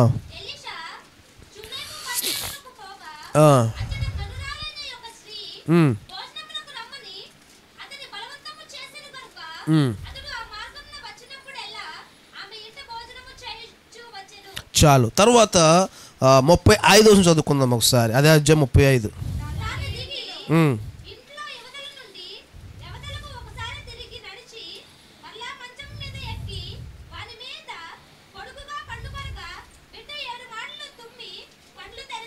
చాలు, హల్లెలూయా. ఈ యొక్క షూనేమురాలు అంటే గనురాలైన స్త్రీ గురించి మనం చెప్పాలి. చాలా విషయాలు మనకు తెలిసిన విషయాలు ఇవి. ఏంటంటే ఆ ఎలీషా ఆ ఊరు నుంచి వెళ్తూ ఉన్నప్పుడు వస్తున్నప్పుడల్లా ఈ యొక్క స్త్రీ, ఈ యొక్క గనురాలైన స్త్రీ షూనేమిరాలు ఏంటంటే ఎలీషాను ఒక సేవకుడిగా గుర్తించి, వస్తూ పోతున్నటువంటి సేవకుడు, చాలా భక్తిపరుడు, దేవునికి ఇష్టమైన వాడు అని ఆమె తలచి ఆయన బతులాడుకుంది. అయ్యా మీరు మా ఊరు వచ్చినప్పుడు లేదంటే మా ఈ స్థలం వైపు వచ్చినప్పుడు మీరు ఖచ్చితంగా మా ఇంట్లో బస చేసి వెళ్ళండి, భోజనం చేసి వెళ్ళండి. తర్వాత తన భర్తను ఒప్పించి, అయ్యా మన ఇంటికి వస్తూ పోతున్నాడు, చాలా భక్తిపరుడు అండి, ఆయన అప్పుడప్పుడు ఇటు వచ్చి అలసిపోకుండా కొంచెం చిన్న మేడం ఏదైనా చిన్న గది కడదాం, ఆయన ఇటు వచ్చినప్పుడు అక్కడ రెస్ట్ తీసుకొని శాంతిని వెళ్ళిపోతూ ఉంటాడని ఆయన కూడా అలాగే అంగీకరించాడు. హల్లెలూయా, అంగీకరించాడు. చక్కగా ఆయన వస్తున్నాడు, అప్పుడప్పుడు వచ్చినప్పుడు అక్కడ బస చేస్తున్నాడు, ప్రాణం చేసుకుని వెళ్ళిపోతూ ఉన్నాడు. తన పరిచయకుడైనటువంటి గెహాజీని అడుగుతున్నాడు, ఆమె ఇంత పరిచయం చేస్తుంది కదా, మనకి ఆమెకి ఏమైనా కావాలా, రాజుగారితో ఏమైనా రికమెండేషన్ ఏమైనా చేపియాలా అని చెప్పండి అన్నాడు. అయ్యా ఆమెకు అవన్నీ అవసరం లేదు, నాకు అర్థమైన విషయం ఏమిటంటే ఆమెకు పిల్లలు లేరు కాబట్టి ఆ విషయం చూడండి అని చెప్పి అంటాడు. ఎలీషా కూడా ఆయన గురించి ప్రార్థన చేసిన తర్వాత, అమ్మ మీకు మీదటికి పిల్లోడు కలుగుతాడు అని చెప్పాడు, దీవించాడు, ప్రజలు వెళ్ళిపోతాడు. అలాగే పిల్లోడు కలుగుతాడు. తర్వాత కొంతకాలానికి ఆయన పని చేస్తున్నప్పుడు వాళ్ళ నాన్న వాళ్ళతో పని చేస్తున్నప్పుడు వాడు తలనొప్పి చనిపోతాడు. ఆ విషయం ఎవరికి చెప్పకుండా వాళ్ళ తల్లి తిరిగి ఎలీషా దగ్గరికే పరిగెత్తుకుంటూ వస్తూ ఉంటుంది. హల్లెలూయా. తర్వాత ఎలీషా గెహాజీని పంపిస్తాడు. ఆయన వల్ల తర్వాత ఆయనే వెళ్ళి ప్రార్థన చేసి వాడి మీద పడుకొనుగా వాడికి వెచ్చ కలిగి వాడు లేచి అటు తిరిగి తుమ్ముతాడు, కళ్ళు తెరిచి మళ్ళీ యథావిధిగా ఉంటాడు. దేవుని స్తోత్రం. ఇది జరిగిన సంఘటన. ఇక్కడ ఒక జాగ్రత్తగా విందాం. చూడండి, ఆమెకు పిల్లలు అవసరం, కావాల్సింది కాదు. ఆమెకి ఏంటి ఇప్పుడు పిల్లలు అవసరం. నేను చెప్తూ ఉంటాను, నేను నమ్మే విషయం ఏమిటంటే దేవుడు మనలను ఎప్పుడైనా ఏదైనా దీవించాలి అంటే, ఏదైనా మనకు అత్యవసరమైనది ఇవ్వాలి అంటే ఫస్ట్గా దేవుడు కొన్ని పరీక్షలు మనకు పెడతాడు. చాలా సింపుల్ పరీక్షలు పెడతాడు. అంటే వాటిలో మనము నిష్పక్షపాతంగా, ఇంకా చెప్పాలంటే ఎటువంటి పక్షపాతం లేకుండా, ఎటువంటి దురుద్దేశము దురాశలు ఏమీ లేకుండా మంచి హృదయంతో చేస్తే చాలు, ఖచ్చితంగా దేవుడు దీవించేస్తాడు. అంతే. హల్లెలూయా. అదొక జాగ్రత్తగా విందాం. దేవుడు మనల్ని దీవించే ముందు చిన్న చిన్న పరీక్షలు పెడతాడు. జాగ్రత్తగా విందాం. ఎప్పుడు? దీవించటానికి ముందుగా చిన్న చిన్న పరీక్షలు పెడతాడు. మనం అవి కాదులని వదిలేస్తాం చూడండి, అవే మనకు ప్రాబ్లమ్స్ అవుతాయి.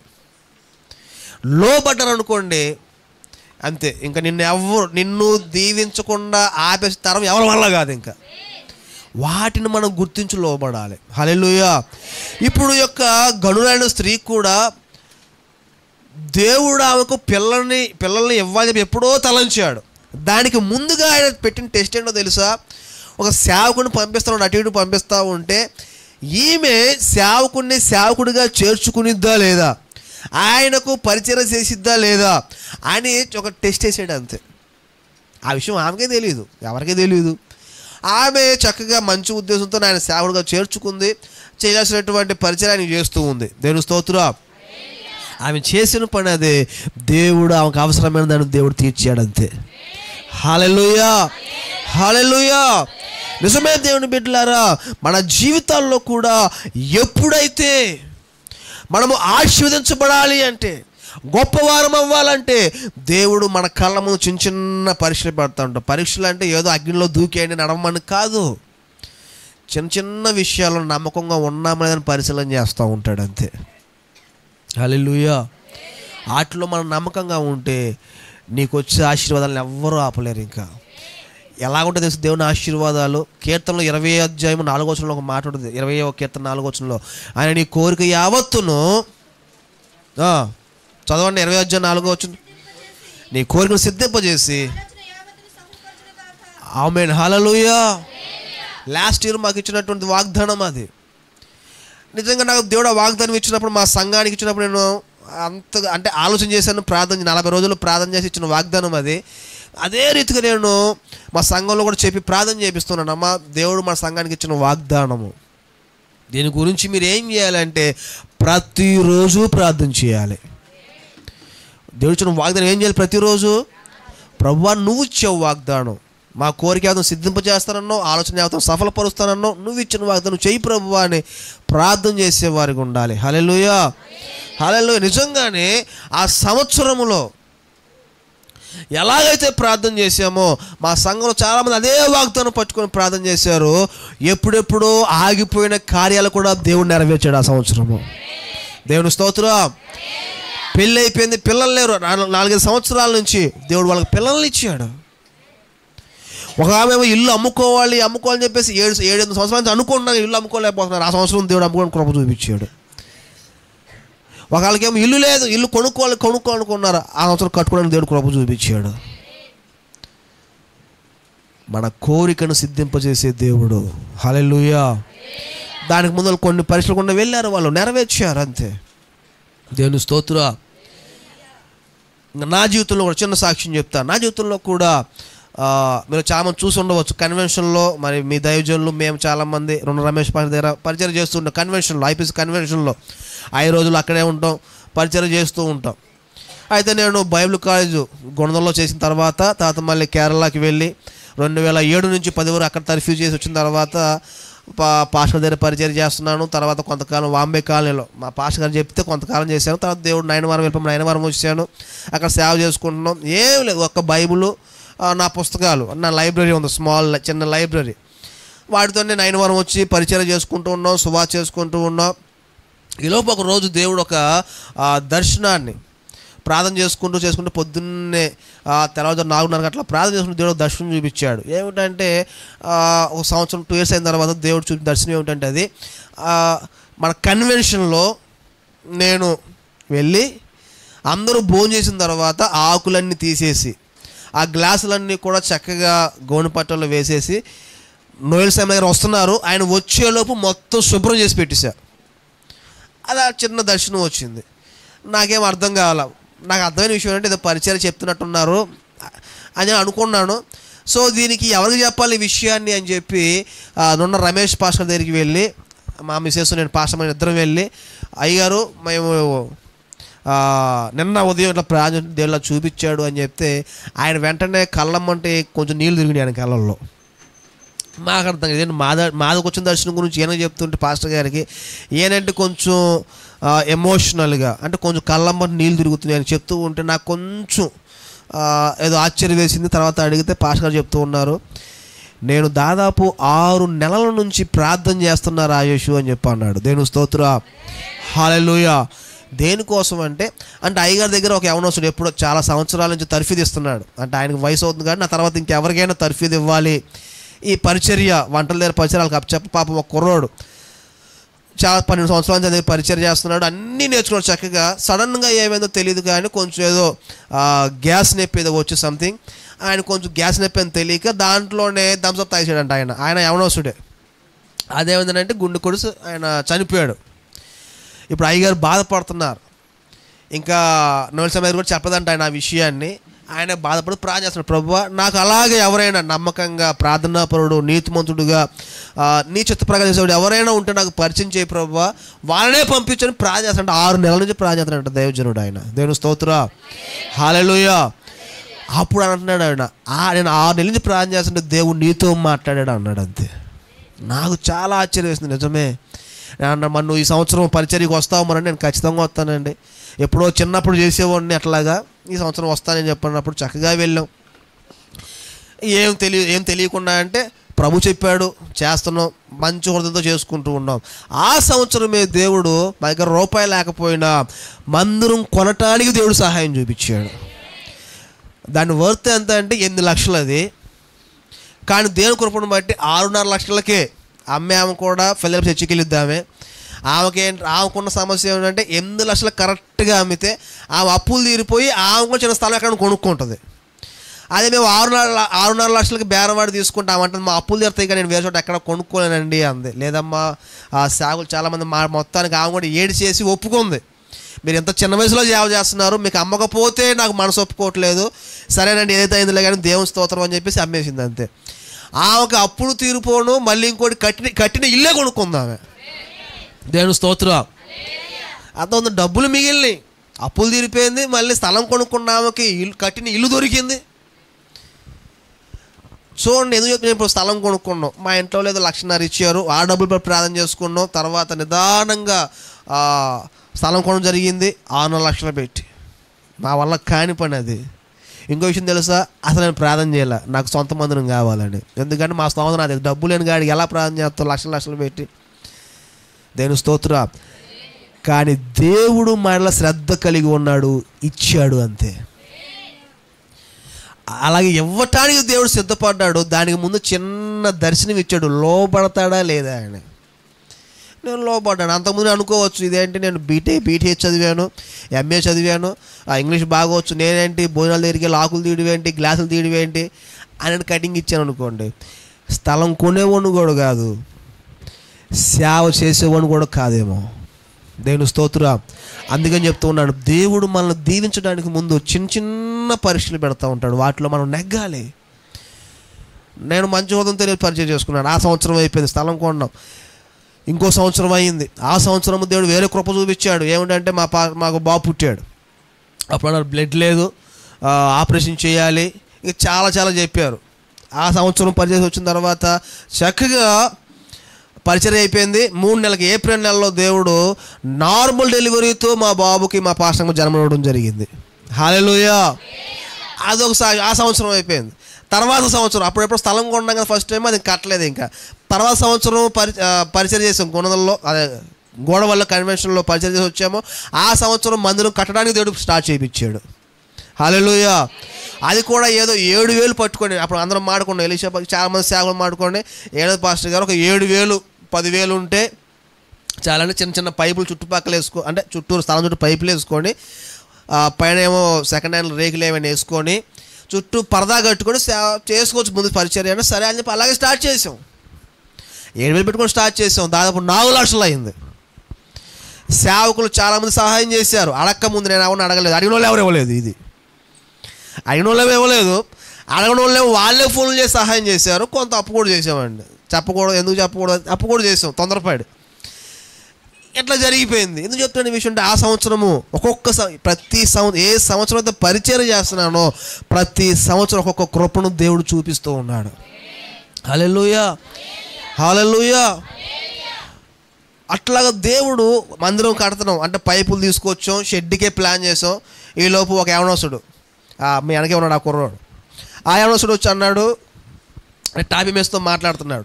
ఏమంటే వీళ్ళు ఎట్లా అద్దుకుంటున్నారు పాస్టర్ గారు వాళ్ళు చిన్న గది, అంటే వాళ్ళు ఫ్యామిలీ మట్టుకున్నాడికి ఎంతలో అయిపోతుంది అంటే ఒక 2 ట్రాక్టర్లో రాయడం సరిపోయింది, కొంచెం ఆయన్ని సరిపోతాయి అంటే సరే అని అన్నిటికి నేను డబ్బులు ఇస్తాను చెప్పి ఆయన అన్నాడు. డబ్బులు ఇచ్చాడు. ఇది తెలుసుకున్న వాళ్ళ అమ్మగారు డబ్బులు ఇచ్చారు మళ్ళీ. దేవుని స్తోత్రం. ఇట్లాగ అన్నిటికి రాగానే మాకు అనిపించింది, దేవుని సేవ వచ్చేసి పరదాలో జరగటం ఏంటి, మేమేమో మెల్లగా చక్కగా వెళ్ళి ఇంట్లో పడుకోవడం ఏంటి, కాదు తప్పు అని చెప్పి ఆ వచ్చిన రాళ్ళు మొత్తం తీసుకెళ్ళి చర్చికి స్టార్ట్ చేసాం ముందు. అంటే ఇప్పుడు 2 కలిపే ఉంటుంది. చర్చికి స్టార్ట్ చేసే వాటికి ఇంక పని ఆగలేక జరుగుతూనే ఉంది ఇంకంతే. దేవుని స్తోత్రం. ఇచ్చిన వాళ్ళే మళ్ళీ ఇస్తూ ఉన్నారు. ఎందుకు చెప్తే విషయం తెలుసా? వీటన్నిటికీ మూడు ఎక్కడుందో తెలుసా? దేవుడు అప్పుడు దర్శనం చూపించడం అంటే పరిచయం చేస్తాం లేదని అక్కడ దేవుడు పెట్టాడు అంతే. అక్కడ లోబడ్డాను. ప్రతి సంవత్సరము దేవుడు ఇంకా గొప్ప చెప్పాలంటే సేవకులకి అంటే పరిచయం చేసిన తర్వాత నీకు ఆలోచన వచ్చినా చాలంట. చదువుకున్నాం కదా 21 వచ్చిన ఏముంది, నీ ఆలోచన యావత్తును ఆయన ఒక ఆలోచన ఇలా ఉంటే బాగుంటుందేమో అనుకుంటే చాలు, అది జరిగిపోద్ది అంట దేవుడి దృష్టిలో అంతే. దేవుని స్తోత్రం. హల్లెలూయా. అంత శ్రద్ధ కలిగిన వాడు మనేసి మన పట్ల ఆలోచన వచ్చినా చాలంటండి. ఎప్పుడు ఆయనకు లోబడి ఆయన భయభక్తులు కలిగి ఉంటే నీకు ఆలోచన వచ్చినా చాలు, దేవుడు నెరవేర్చేస్తాడు అంతే.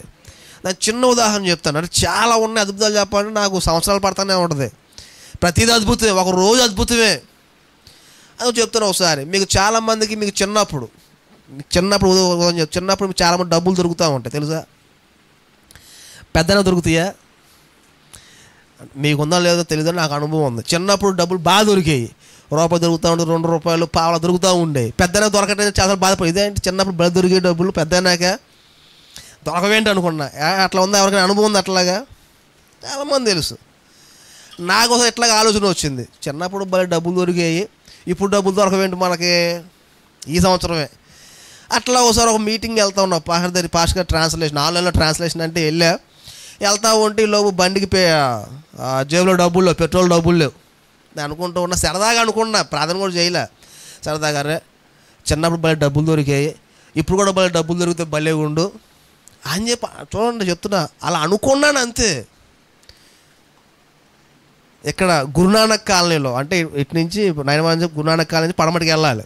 గురునానక్ కాలనీ నుంచి ఆ రోడ్డు మీద వెళ్తా ఉంటే 100 రూపాయల నోటు ఎగురుకుంటూ వస్తుంది. అది దేవుని స్తోత్రం. ఎక్కడి నుంచి వస్తుందో తెలియట్లేదు, మొత్తం ఎగురుకుంటూ వస్తుంది అది. మనమేమో మంచి కరువులో ఉన్నాం, ఇప్పుడు డబ్బులు లేక అసలు చక్కమని బండి ఆపే అంతే. నాకే ముందు రంగు కాగితంలా కనిపించింది కానీ నాకు అర్థమైపోయింది ఏదో 100 రూపాయలకు కనపడుతుంది, మంచిగా పర్పుల్ రంగులో గబుక్కుని బండి ఆపి పట్టుకొని ఒక 2-3 నిమిషాలు పక్కన ఆపా. ఏమన్నా వస్తాడేమో ఇచ్చేద్దామని అవసరమైతే అని మనసులోనేమో ఎవరు రాకపోతే బాగుండని ఉంది. అట్లాగే చూస్తాను ఎవరు రాలా. ఒక 3-4 నిమిషాలు చూసా, ఎవరు రాలా. జైలు పెట్టుకుని మెల్లగా వెళ్ళిపోయా. పెట్రోల్ డబ్బుల్లో సరిగ్గా చక్కగా పెట్రోల్ కొట్టుకుని తీసుకెళ్ళిపోయాను బండి. దేవుని స్తోత్రం. నేను ప్రార్థన చేయలేదు కానీ ఆలోచన వచ్చింది, దేవుడు నెరవేర్చాడు. హల్లెలూయా, హల్లెలూయా. ఎందుకు చెప్తాను తెలుసా? మన దేవుడు మన పట్ల నీకు ఆలోచన వచ్చినా చేసి అంత శ్రద్ధ కలిగిన వాడై ఉన్నాడు. దేవుని స్తోత్రం. అంత గొప్ప దేవుడు మన దేవుడు. నువ్వు ఆలోచిస్తే చాలు, దేవుడు చేస్తాడు అంతే. కొన్నిసార్లు అనుకుంటూ ఉంటే ఇలా ఉంటే బాగుంటుందని, అలా చేశాడు దేవుడు. చిన్నప్పుడేమో ఇంగ్లీష్లో మాట్లాడని చెప్పి బాగా ఆసక్తి. ఎందులో మాట్లాడాలని? ఇంగ్లీష్లో మాట్లాడుతూ ఉంటే అబ్బా బలం మాట్లాడాలే అది అని అనుకునేవాడిని. కానీ ఇంగ్లీష్ అంటేనేమో నాకు సత్యంత భయం. ఎంత భయం అంటే చెప్తా, ప్రభుత్వలకు ఉన్నారో తెలియదు అట్లాంటి వాళ్ళు. స్కూల్లో నుంచి పారిపోయేంత భయం ఇంగ్లీష్ అంటే. మా ఇంగ్లీష్ సార్ వస్తున్నాడు రా అంటే స్కూల్లో ఉండోండి కాదు, సార్ వాటర్ కానీ సార్ ఎట్లా అని చెప్పి పరుగు ఇంకంతే. ఆ రోజు వెళ్ళిపోయాను రా అంటే మళ్ళీ మా ఇంట్లో వాళ్ళు ఎప్పుడుకో తెలుసుకొని నన్ను మెత్తగా వాయించి తీసుకొస్తే మళ్ళీ వచ్చేవాడిని. అది ఎప్పటికి 2-3 వారాలు అయ్యే తెలుసుకునే వాటికి. వాళ్ళు నన్ను స్కూల్కి వెళ్ళట్లని కనిపెట్టే టైం ఎంత? 2-3 వారాలు. అంటే ఎట్లా తెలిసేది? పొద్దున్నే క్యాజ్ పడి స్కూల్కి వచ్చేవాడిని, స్కూల్కి కాదు వచ్చేది. ఎటో పోయేవాడిని, కిష్టలకాడికి పోయి కరెక్ట్ టైంకి మళ్ళీ ఇంటికి వెళ్ళిపోయేవాడిని. ఈలోపు ఇప్పుడు అంటే ఆన్లైన్లో అన్నీ వచ్చినాయి. ఆబ్సెంట్ అయిపోతే ఎమ్మంటే మెసేజ్ వస్తుంది, ఆబ్సెంట్ అయిపోయి మీ పిల్లలు రాలేదేవాళ్ళ అని. అప్పట్లో అట్లా కాదు, పిల్లలు పంపించేవాళ్ళు ఇళ్ళకే. ఆ సందర్భం నాకు ముందే తెలుసు. నేను అక్కడక్కడ తిరుగుతూ ఉన్నాను స్కూల్ పక్కనే. ఆడ వస్తాడాడు ఆయన మళ్ళీ బెదిరించేవాడు, రే ఇంటికి వెళ్ళి నీకు కాలు చేస్తారు, నీకు జాతర అని చెప్పి ఆడేవారు, నాకు ఎందుకు వచ్చిన గోలా. ఆడు మళ్ళీ అటు ఇటు తిరిగి ఆడు కూడా మళ్ళీ ఇంటి స్కూల్కి వెళ్ళిపోయి, సార్ ఆయన లేరు సార్, ఇంట్లో ఎవరు లేరు సార్, తాళేసుకున్నారు సార్ అని చెప్పి వాళ్ళు వెళ్ళిపోవాళ్ళు. అంటే ఇంగ్లీష్ కోసం, ఇంగ్లీష్ అంటే ఆశ కానీ భయం. మొత్తానికి డిస్కంటిన్యూ చదువు. చదువు ఏమైపోయింది ఇప్పుడు? ఆఫీసు అంత గనులు మనం మరి చదువు ఆగిపోయింది. మొత్తానికి మా నాన్నగారు చనిపోయిన తర్వాత పడమటికి వెళ్ళిపోయాం. అక్కడ దేవుడు పట్టుకున్నాడు. తర్వాత మళ్ళీ బుద్ధి వచ్చి ఆటో నగలు వేసారు మా వాళ్ళు అందరూ. వీడికి బుద్ధి రావాలి, వీడికి ఆటో నగల్లో పోయేది స్టీల్ కంపెనీలు, బిందులు చేసాడు, ఇవన్నిట్లో పెట్టారు నన్ను. అయ్యం మామూలుగా నా చదువులు ఎప్పుడు చూడాల. ఫస్ట్ రోజు వెళ్ళిన గంటకి అరచేనంటే బాబు వచ్చింది. అది ఆ మిషన్లో టైట్ చేయాలంట. అయ్యంటే ఎంత టైట్ చేసినాడు, ఇంకా ఇంకా అంటాడు. ఆ బిందులకి వెల్లింగ్ చేసి పెడతారు, అదే మిషన్లో పెడితే నలగాలన్నమాట. అది వాడికి ఎంత బలం ఉపయోగించినా ఇంకా చెయ్యి అంటాడు. చేసి దాన్ని టైట్ చివరిగా బొబ్బలు వచ్చేసి నీళ్ళు కూడా వచ్చినాయి అందులో నుంచి. నాకు బుద్ధి వచ్చిన తర్వాత, బాబు ఇది మామూలుగా లేదు, ఇలా చేతనని చెప్పేసి నాకు బుద్ధి వచ్చిన చదువుకుంటా బాబు అని చెప్పి ఏ స్కూల్లో జాయిన్ చేసుకోకపోతే అంటే జాయిన్ చేసుకుంటామన్నారు. అప్పటికి 1.5 years వేస్ట్ అయిపోయింది. మా ఫ్రెండ్స్ మొత్తం 10th ఉన్నారు. ఇప్పుడు నేను 9th వెళ్తాను. నేను నాకు అక్కడ పడమట స్కూల్ అడుగుతున్నాం, వాళ్ళేమో ఏదో లెక్కలు అడిగారు, తెలిసిన చెప్పాల, ఎందుకంటే అది బాగా పెద్ద స్కూల్. అది అదో పెద్ద స్టోరీ మళ్ళీ. అది నేను చెప్పాల. ఆయన ఎవరు లెక్కల టీచర్ అంటే, ఆయన ఎంత ఉన్నాడు, ఆయన 7 అడుగులు ఉన్నాడు, నల్లగా ఉన్నాడు, ఆయన ఇంతలా ఉన్నాడు. ఆయన ఇంటర్వ్యూ జరుగుతుంది నాకు అప్పుడే. నేను చెప్పాల లెక్క, ఆయన లెక్కలు మాస్టర్ అంట. ఆయన వచ్చి చెవులు పినన్నాడు, అయ్య వస్తే బయటికి అన్నాడు. ఆయన ఏం చేయాలంట, ఆడు చెవులు పినండి వస్తే బయటికి అయ్యే అనేపాటికి నాకు ముందు టెన్షన్ వచ్చింది. నేను ఇంకా స్కూల్ జాయిన్ అవ్వకముందే చెవులు పిండుతాను అంటున్నాడు. జాయిన్ అయితే ఇంకేం చేస్తున్నాడు, అసలు స్కూల్ జాయిన్ అది జాయిన్ చేశాను. మళ్ళీ బుద్ధి వచ్చి పటపాటి నుంచి చిట్టినగర్కి రోజు సైకిల్ తొక్కుంటూ మొత్తానికి అంటే ఆ స్కూల్లో కాబట్టి మా గురించి బాగా తెలుసు కాబట్టి బాగా మరీ స్టూడెంట్ అని తెలిసి గట్టిగా వార్నింగ్ ఇచ్చి మళ్ళీ సీట్ ఇచ్చారు, చదువుకో జాగ్రత్తగా అని చెప్తే దేవుని కృపను బట్టి మొత్తానికి 10th class ఫస్ట్ క్లాస్లో పాస్ అయ్యా. అది కూడా 6 మార్కులు ఎక్కువ వచ్చినాయి అంతే. అంటే ఫస్ట్ క్లాస్కి 6 మార్కులు ఎక్కువ. దేవుని స్తోత్రం అనుకున్నా. మొత్తానికి లైఫ్ ఎలా వెళ్తుంది. ఆ రోజు ఇంగ్లీష్లో భయపడినోడిని ఇంక చాలా విషయాలు చెప్పాలంటే సాక్షి ఇది. అలా ఇంగ్లీష్ బయటలో ఈరోజు ఎంఏ ఇంగ్లీష్ లిటరేచర్ అయిపోయింది, కేరళలో బీటీహెచ్ అయిపోయింది. 2007వ సంవత్సరం నుంచి ఇప్పుడు దాకా నేను ఇంగ్లీష్లో చెప్తుంటానని వాళ్ళు ట్రాన్స్లేషన్ చేస్తూనే ఉన్నాయి ఇప్పటికి. దేవుని స్తోత్రం, హల్లెలూయా. మనం నోయిలయ్యర్ కూడా ట్రాన్స్లేట్ చేస్తాం కొన్ని సందర్భాల్లో. చాలామంది సేవలకు, ఆస్ట్రేలియన్స్కి, అమెరికన్స్కి అని, జర్మనీ వాళ్ళకి, చైనా వాళ్ళు కూడా ట్రాన్స్లేట్ చేస్తాం ఇంగ్లీష్లో. అంటే వాళ్ళు ఇంగ్లీష్ అయితే తెలుగు తర్జుమా చేయటం. ఎందుకు చెప్తున్న విషయం అంటే, దేవుడు నా పట్ల శ్రద్ధ కలిగి ఉన్నాడు, మీ పట్ల కూడా ఉంటాడు. నా ఆశ, నా కోరిక ఏంటిది? నీ కోరిక యావత్తు ఆయన సిద్ధింపజేస్తాడు, సఫలపరుస్తాడు. నా కోరిక ఇంగ్లీష్లో మాట్లాడాలని, నా కోరికను దేవుడు నెరవేర్చాడు. హల్లెలూయా, హల్లెలూయా. మీ కోరికను కూడా నెరవేరుస్తాడు. దానికి మనం ఏం చేయాలో తెలుసా? నోవాహులాగా నీతిపరులంగా ఉండాలి, నిందారహితంగా ఉండాలి. ఇంకా చాలా విషయాలు ఉన్నాయి అని మామూలు చెప్పుకుని వెళ్ళిపోయి ఏమేం చేయాలంటే, మనము ప్రార్థించేవారిగా ఉండాలి. మీరు దేన్నైనా త్యాగం చేయండి, కానీ ప్రార్థనా సమయాన్ని మాత్రం త్యాగం చేయొద్దు. అర్థమవుతుందా? ప్రార్థన కోసం ఏ సమయాన్ని దేనైనా పోస్ట్పోన్ చేసుకోండి, పర్వాలేదు, కానీ ఆ పని కోసం ఈ పని కోసం ప్రార్థన సమయాన్ని మాత్రం త్యాగం చేసుకోవద్దు, వదులుకోవద్దు. నెంబర్ 2, రెండవదిగా బైబిల్ చదవటం చాలా ప్రాముఖ్యం. బైబిల్ చదువుకోవటం అనేది అర్థమవుతుందా? బైబిల్ చదవటం కూడా నిర్లక్ష్యం చేయొద్దు. కనీసం రోజు 1 అధ్యాయం చదవండి. చదువు రాను అంటే మనం ఏం చేయలేం. చదువు వచ్చిన వాళ్ళు, మీకు మంచి జ్ఞానం రావాలి అంటే, మీరు మంచిగా ఎదగాలి అంటే, మీరు అందరూ సాతాను చేతుల్లో పడిపోకూడదండి. బైబిల్ చదివి అలవాటు చేసుకోవాలి. మీకు ఇంకా పచ్చిగా చెప్పాలంటే, నాకు చిన్నప్పటి నుంచి నత్తి. ఇప్పుడు తెలుస్తుందా నాకు నత్తుందో లేదో మీకు? వచ్చింది అప్పుడప్పుడు, కష్టం. ఎలాగ పోయింది ఇది అంటే, కేవలం నాకు బైబిల్ చదవడం మూలంగా పోయింది. మీకు తెలుసో లేదో, తెలుగు బైబిల్ కొంచెం కష్టంగా చదువుతా, ఇంగ్లీష్ బైబిల్ మాత్రం మిస్టేకులు కూడా రాదు. హల్లెలూయా.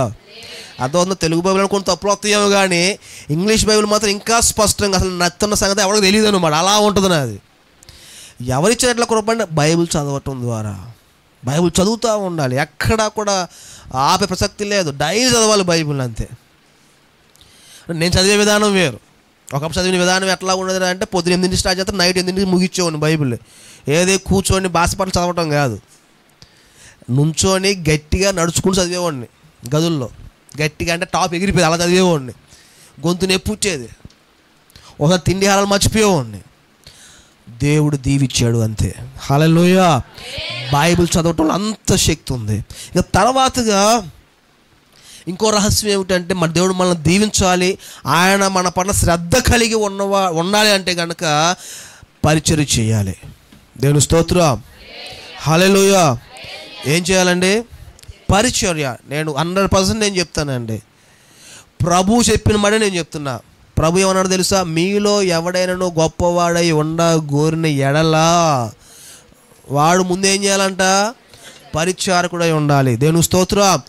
యేసు ప్రభువే అంటున్నాడు, మనుష్య కుమారుడు పరిచారము చేయించుకుంటకు రాలేదు కానీ పరిచర్య చేయుటకును అనేక మందికి విమోచన క్రయదానము తన ప్రాణమును ఇచ్చుటకు వచ్చినాను. దేవుని స్తోత్రం. అంటే ఇప్పుడు యేసు ప్రభు కూడా ఏం చేసి చూపిస్తున్నాడు అక్కడ అంటే పరిచర్య చేసి చూపిస్తున్నా. ఈ ప్రపంచంలో నీ పిల్లలు కానీ నువ్వు కానీ గొప్ప వ్యక్తిగా అవ్వాలి అంటే మొట్టమొదటి రహస్యం ఒకటే పరిచర్య. నువ్వు పరిచర్య చేయి, దేవుడు నీకన్నా గొప్పగా ఎవరిని ఉంచలేడు అంతే. హల్లెలూయా. అలాగే నేను ఎవరిని కించపడటం లేదండి. పాటలు పాడేవాళ్ళు తక్కువ, వాక్యం చెప్పేవాళ్ళు తక్కువ అని చెప్పడం అనట్లేదు. కానీ గొప్ప వాళ్ళు అయి ఉండాలంటే ప్రభు చెప్పిన మొట్టమొదటి విధానము పరిచర్య చేయటం నేర్పించాలి. నీ పిల్లలకు నేర్పించండి పరిచర్య. మందిరంలో పట్టాలు వేయటం ఓడవటం అనేది నామోషిగా ఫీల్ అవ్వద్దు, చేయండి. నేను కేరళకి బైబిల్ ట్రైనింగ్ వెళ్ళకముందు పరిచర్య చేశాను. బైబిల్ ట్రైనింగ్ వచ్చిన తర్వాత కూడా ఎంతోమంది ట్రాన్స్లేషన్ చేసుకుంటూ ఉంటారు కూడా. ఇన్షర్ట్ వేసేవాడిని, బాగా చదువుకున్నాను, అంతా ఉంది. కానీ మా చర్చికి వెళ్తే ప్యాంటు మడదేసి చక్కగా ప్రతి శనివారం చక్కగా కడిగి, అంటే శుభ్రంగా ఊడిసి కడిగి మొత్తం చేసి, ఏ రోజన్నా ఆ చర్చిలో ఏమైనా కార్యక్రమాలు జరిగితే అది 12 అయినా 1 గంట అయినా సరే మళ్ళీ చర్చి మొత్తం శుభ్రంగా కడిగి మళ్ళీ అందరూ పడుకోవడానికి చక్కగా ఉంచేవాడిని. దేవుని స్తోత్రం. దేవుడు పరిచర్య చేసేవాళ్ళని తన దృష్టిని ఉంచుతాడు. హల్లెలూయా. అలాగని పాటలు పాడేవారి మీద ఉంచరా, ఇవన్నీ కాదు నేను చెప్తుంది. పరిచర్య. నీ పిల్లలు గొప్ప వాళ్ళు. నేనే సాక్ష్యం మీకు. నేను స్కూల్ మానేసి నేనేం చేసినా సరే ఆదివారం మాత్రం మందిరం మానేవుని కాదు, బైబిల్ చదవటం మానేవుని కాదు, చర్చికి వెళ్ళటం మానేవుని కాదు. తెలుసో తెలియకో వెళ్ళాను, దేవుడు దానినే దృష్టిలో తీసుకున్నాడు. హల్లెలూయా. హల్లెలూయా. దేవుడు నా పట్ల శ్రద్ధ కలిగి ఉన్నవాడు మీ మీద కూడా ఖచ్చితంగా ఉన్నాడు. ప్రార్థన విడిచిపెట్టకూడదు, బైబిల్ చదవటం వదిలిపెట్టకూడదు, పరిచర్య చేయటం అసలు వదిలిపెట్టొద్దు. మీరు చెయ్యండి, మీ పిల్లలతో మీరు పిల్లలు ఎప్పుడు చేస్తారు? మీరు చేస్తేనే. మీరు దైవజనుడికి లోబడితే వాళ్ళు మీ మాటకు లోబడతారు. మీరు మందిరంలో పరిచర్య చేస్తే వాళ్ళు పరిచర్య చేస్తారు, మీరు దీవించబడతారు. మీ పిల్లలు తరతరాలు దీవించబడాలంటే పరిచర్య చేయటమే. దేవుని స్తోత్రం. హల్లెలూయా. చూడండి, ఆ యొక్క గనురాలైన శ్రీ దేవుని సేవకుల మాట వినండి. ఇంకా చెప్ప చాలా విషయాలు. ఇంకా ఏలియా సమయంలో కూడా ఆ యొక్క విధవరాలు అనుకుంది ఇంకా కొంచెం రొట్టె తిని చచ్చిపోదాం అనుకుంది. అని అంటున్నాడు, లేదు ముందు నా తీసుకుంటారా, ముందు నీళ్ళు తెమ్మని తర్వాత ఏమో రొట్టె తెమ్మన్నాడు. ఆమె కూడా ఇంకా చచ్చిపోదాం అనుకుంటున్నావు, నువ్వేంటి మమ్మల్ని అడుగుతున్నావు, అసలే కరువులో ఉంటే నువ్వు వచ్చి మమ్మల్ని అడుగుతున్నావా? ప్రియమైన బిడ్డలారా, సేవకుల మాటకు మనం లోబడితే దీవించబడతాము. హల్లెలూయా. కొన్నిసార్లు వాళ్ళు చెప్పే మాటలు వింతగా అనిపిస్తాయి, హాస్యంగా అనిపిస్తుంది, నవ్వొచ్చేదంగా ఉంటుంది. కానీ ఆ మాటలు వింటేనే దీవెన. చూడండి, ఆ రోజు కనుక ఆమె లేదు మేము ఉన్నది ఒకటే, నా కొడుకు ఎడుతున్నాడు, వాడికి ఆ ఒక్క అప్పం మీద చచ్చిపోతాం ఇంకా అని చెప్పని ఉంటే బైబిల్ రాయబడింది తెలుసా? దేశం అంతా కరువు ఉన్నా కానీ ఈ యొక్క ప్రవక్తకి విధవరాలు ఆమె కుమారుడు ఏ కరువులో లేకుండా, ఏ కొదువు లేకుండా తింటానే ఉన్నారంట వాళ్ళు. దేవుని స్తోత్రం. అంతా కరువు ఉంది, దైవజనుడి మాట వినేటువంటి ఆ కుటుంబంలో కరువు లేదు. మనము దీవించబడాలి, ఆశీర్వించబడాలంటే చెప్పాను కదా, దేవుడు చిన్న పరీక్షలు చేస్తూ ఉంటాడు. వాటిలో మనము నెగ్గితే నిన్ను దీవించడం ఆపడం ఎవరి వల్ల అవదంతే. కాబట్టి ప్రభు మాటకు లోబడేవారు ఉందాం. నోవాహు దగ్గరికే నీళ్ళు తీసుకొచ్చాడు, అంత శ్రద్ధ కలిగిన వాడు. ఇశ్రాయేలీల యొక్క బట్టలే కానీ చెప్పులే కానీ వాళ్ళ ప్రయాణాలన్నింటిలో ఎక్కడా కూడా దేవుడు వాళ్ళ శ్రద్ధ చూపించకుండా ఎక్కడా లేడు, శ్రద్ధ చూపిస్తూనే ఉన్నాడు. వాళ్ళు తినే భోజనం విషయంలో శ్రద్ధ చూపించాడు దేవుడు. ఎక్కడ ఆరోగ్యం పాడవకుండా చూశాడు దేవుడు. మనల్ని చూడ్డాయినా ఆ విధవర ఆ యొక్క గనురాలైన స్త్రీకి పిల్లలు లేరు. ఆమె పెట్టాడు. ఆ యొక్క సేవకుడిగా అంగీకరిస్తే చూశాడు దేవుడు. అంగీకరించింది, కుమారుని ఇచ్చాడు దేవుడు. ఆ యొక్క విధవరాల ఇంట్లో కరువు ఉంది. కరువు తెచ్చడానికి దేవుడు పరీక్ష పెట్టాడు. సేవకుల్లాగా ఆహ్వానించిద్దా లేదా చూద్దాం అనుకున్నాడు. అంతే, చేసింది చక్కగానే. కరువు లేదా ఇంకే ఇంట్లో. ఈరోజు మనం కూడా దేవుని బిడ్డలారా, మనం దీవించబడాలి. ఆశీర్వదించబడడానికి ముందుగా దేవుడు చిన్నగా దేవుడు మనతో మాట్లాడుతుంటాడు. కళ ద్వారా మాట్లాడుతూ ఉంటాడు, దర్శనాల ద్వారా మాట్లాడుతూ ఉంటాడు. మనం లోబడాలి. లోబడితే దీవించబడతాం. ఎలా దీవించబడతాం తెలుసో చెప్పాను కదా. ఆలోచన వస్తే చాలు, దేవుడు చేస్తాడు. అంతే. ఇట్లా ఉంటే బాగుంటుంది అని నువ్వు అనుకుంటావు, అలాగే ఉంటుంది. అంతే. నువ్వు ప్లాన్ చేయాల్సిన అవసరం కూడా లేదు. ఆ మూమెంట్లో దేవుడు చేస్తాడు. ఎందుకు తెలుసా? ఆయన వాగ్దానం చేశాడు, నీ ఆలోచన యావత్తు నువ్వు సఫలపరుస్తానని, నీ కోరిక యావత్తును సిద్ధింప చేస్తానన్నాడు. నీకు ఏ కోరిక ఉందో లోపల దేవుడు తీరుస్తాడు. ఆయన మాటలు విన్నప్పుడు ప్రార్థించేవారిగా ఉండాలి, వాక్యం చదివేవారిగా ఉండాలి, పరిచర్య చేసేవారిగా. ఎక్కడ సిగ్గుపడాల్సిన అవసరం లేదండి. నీ పిల్లలు గొప్పలు అవ్వాలనుకుంటే, నువ్వు గొప్ప వ్యక్తిగా ఉండాలి అంటే పరిచర్యే. కాబట్టి మన ప్రభు యొక్క మాటలకు లోబడి ఈ సంవత్సరం గడిచిపోతుంది. 2021 సంవత్సరంలో కూడా మనం దీవించబడాలి, ఆశీర్వదించబడాలి అంటే శ్రద్ధ కలిగిన దేవుడు శ్రద్ధ కలిగి ఉంటూనే ఉంటాడు. ఆయనకు మనము లోబడే వారికి ఉంటామా లేదా పరిశీలన చేసుకొని ముందుకు సాగిపోదాం. ప్రభు ఈ కొద్ది మాటలు దీవించునుగాక. ఆమేన్, ఆమేన్. అందరూ చప్పలు కొడుతూ గట్టిగా స్తోత్రం చేద్దామా? గట్టిగా చప్పలు కొడుతూ మహిమపడదాం. హల్లెలూయా. దగ్గరగా చూద్దామా? హల్లెలూయా, హల్లెలూయా. మరి రాత్రి కాలపు వేళలో దేవుడు తన దాసుని ముఖాంతరములో నుండి మనందరితో సూటిగా మాట్లాడిన మాటలకు మనం అప్పగించుకుందాం. మరి నిశ్చయముగా ప్రభు మనతో మాట్లాడిన ప్రతి వాక్కుకు నిందారహితమైన జీవితాన్ని మనం జీవించాలి. పరిచర్య పట్ల ప్రాధాన్యత కలిగిన వారిగా మనం కొనసాగించబడాలి. అట్టి తీర్మానంతో ముందు కొనసాగుదాం. తలవంచండి, ప్రార్థన చేసుకుందామయ్యా. నిందారహితమైన జీవితాన్ని మాకు ఇవ్వండి అయ్యా. ప్రార్థిద్దాం.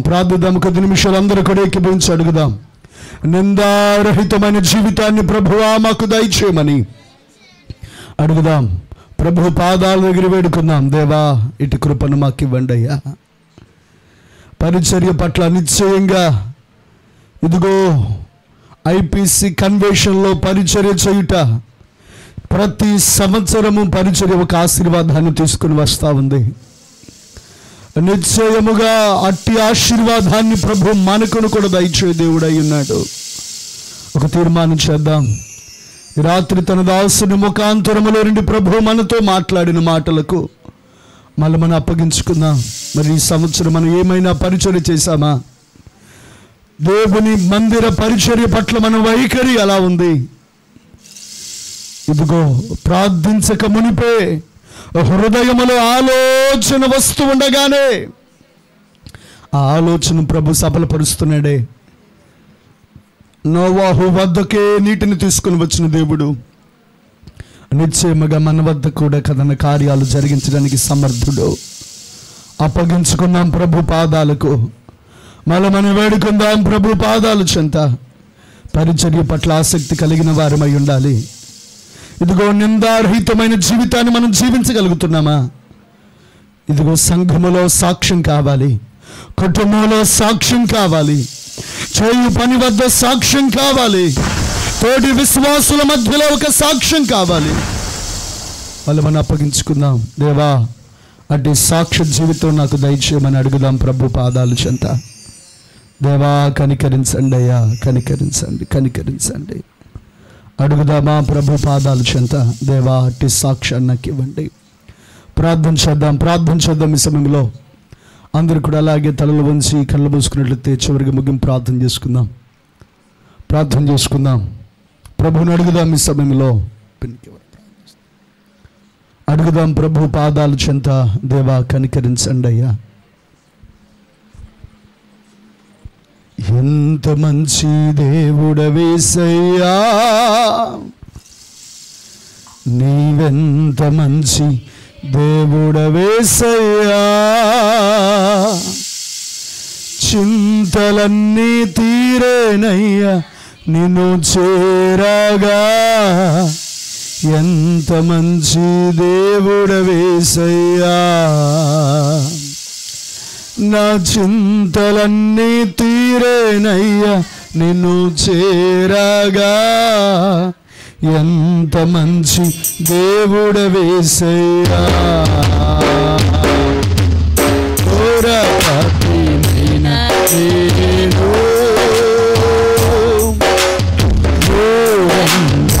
హరిపోగా. యేసయ్యా, పోరాటమైనా నేను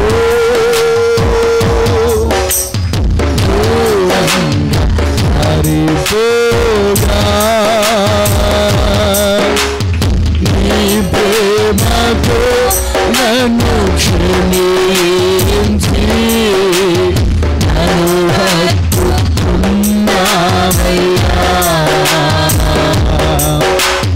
నీ ప్రేమతో నన్ను క్షమించి నన్ను హత్తుకున్నావయ్యా. నిండు మనసుతో ఎంత మంచి నిండు మనసుతో యేసయ్యా, ఎంత మంచి దేవుడవేసయ్యా,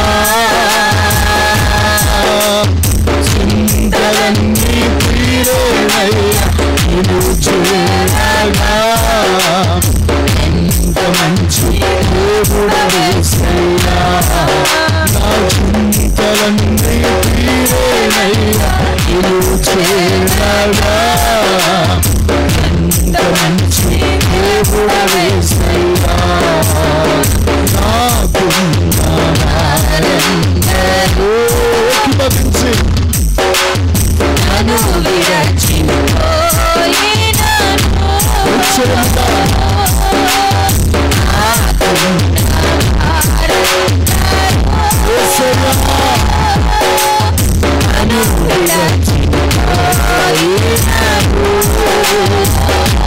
విరచిపోయినను.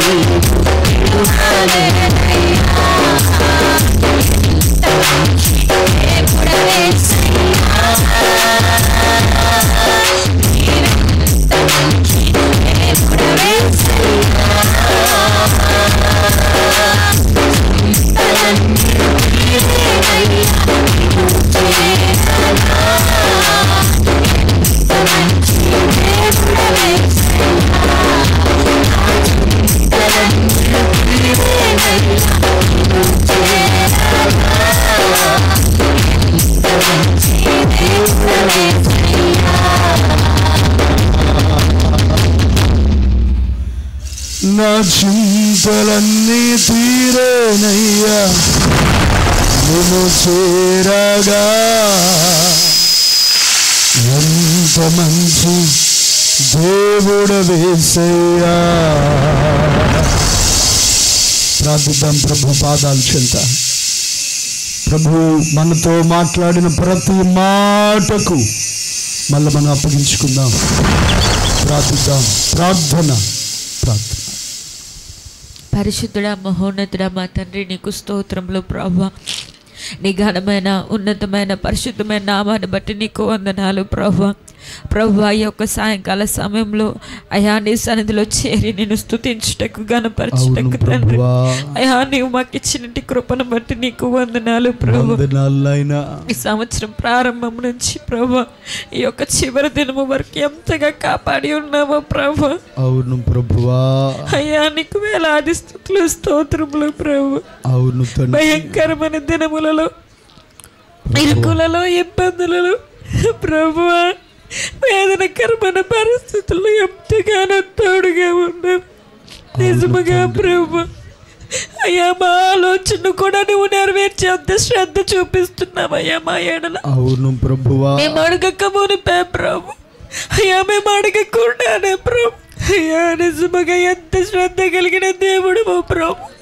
అయ్యా నీ ప్రేమను మేము మర్చిపోయా, మేము క్షమించండి. నీకు దూరం అయిపోయా, మేము క్షమించి. అయ్యా నిజముగా వాక్యం ద్వారా నువ్వు మాతో మాట్లాడావు ప్రభు. నోవాహు పట్ల నువ్వు ఎంత శ్రద్ధ చూపించావు ప్రభు. అయ్యా మీ దాసుని పట్ల నువ్వు ఎంత శ్రద్ధ చూపించావు ప్రభు. మా ఎడల కూడా నేను అంతే శ్రద్ధగా ఉన్నానంటున్నావు ప్రభు.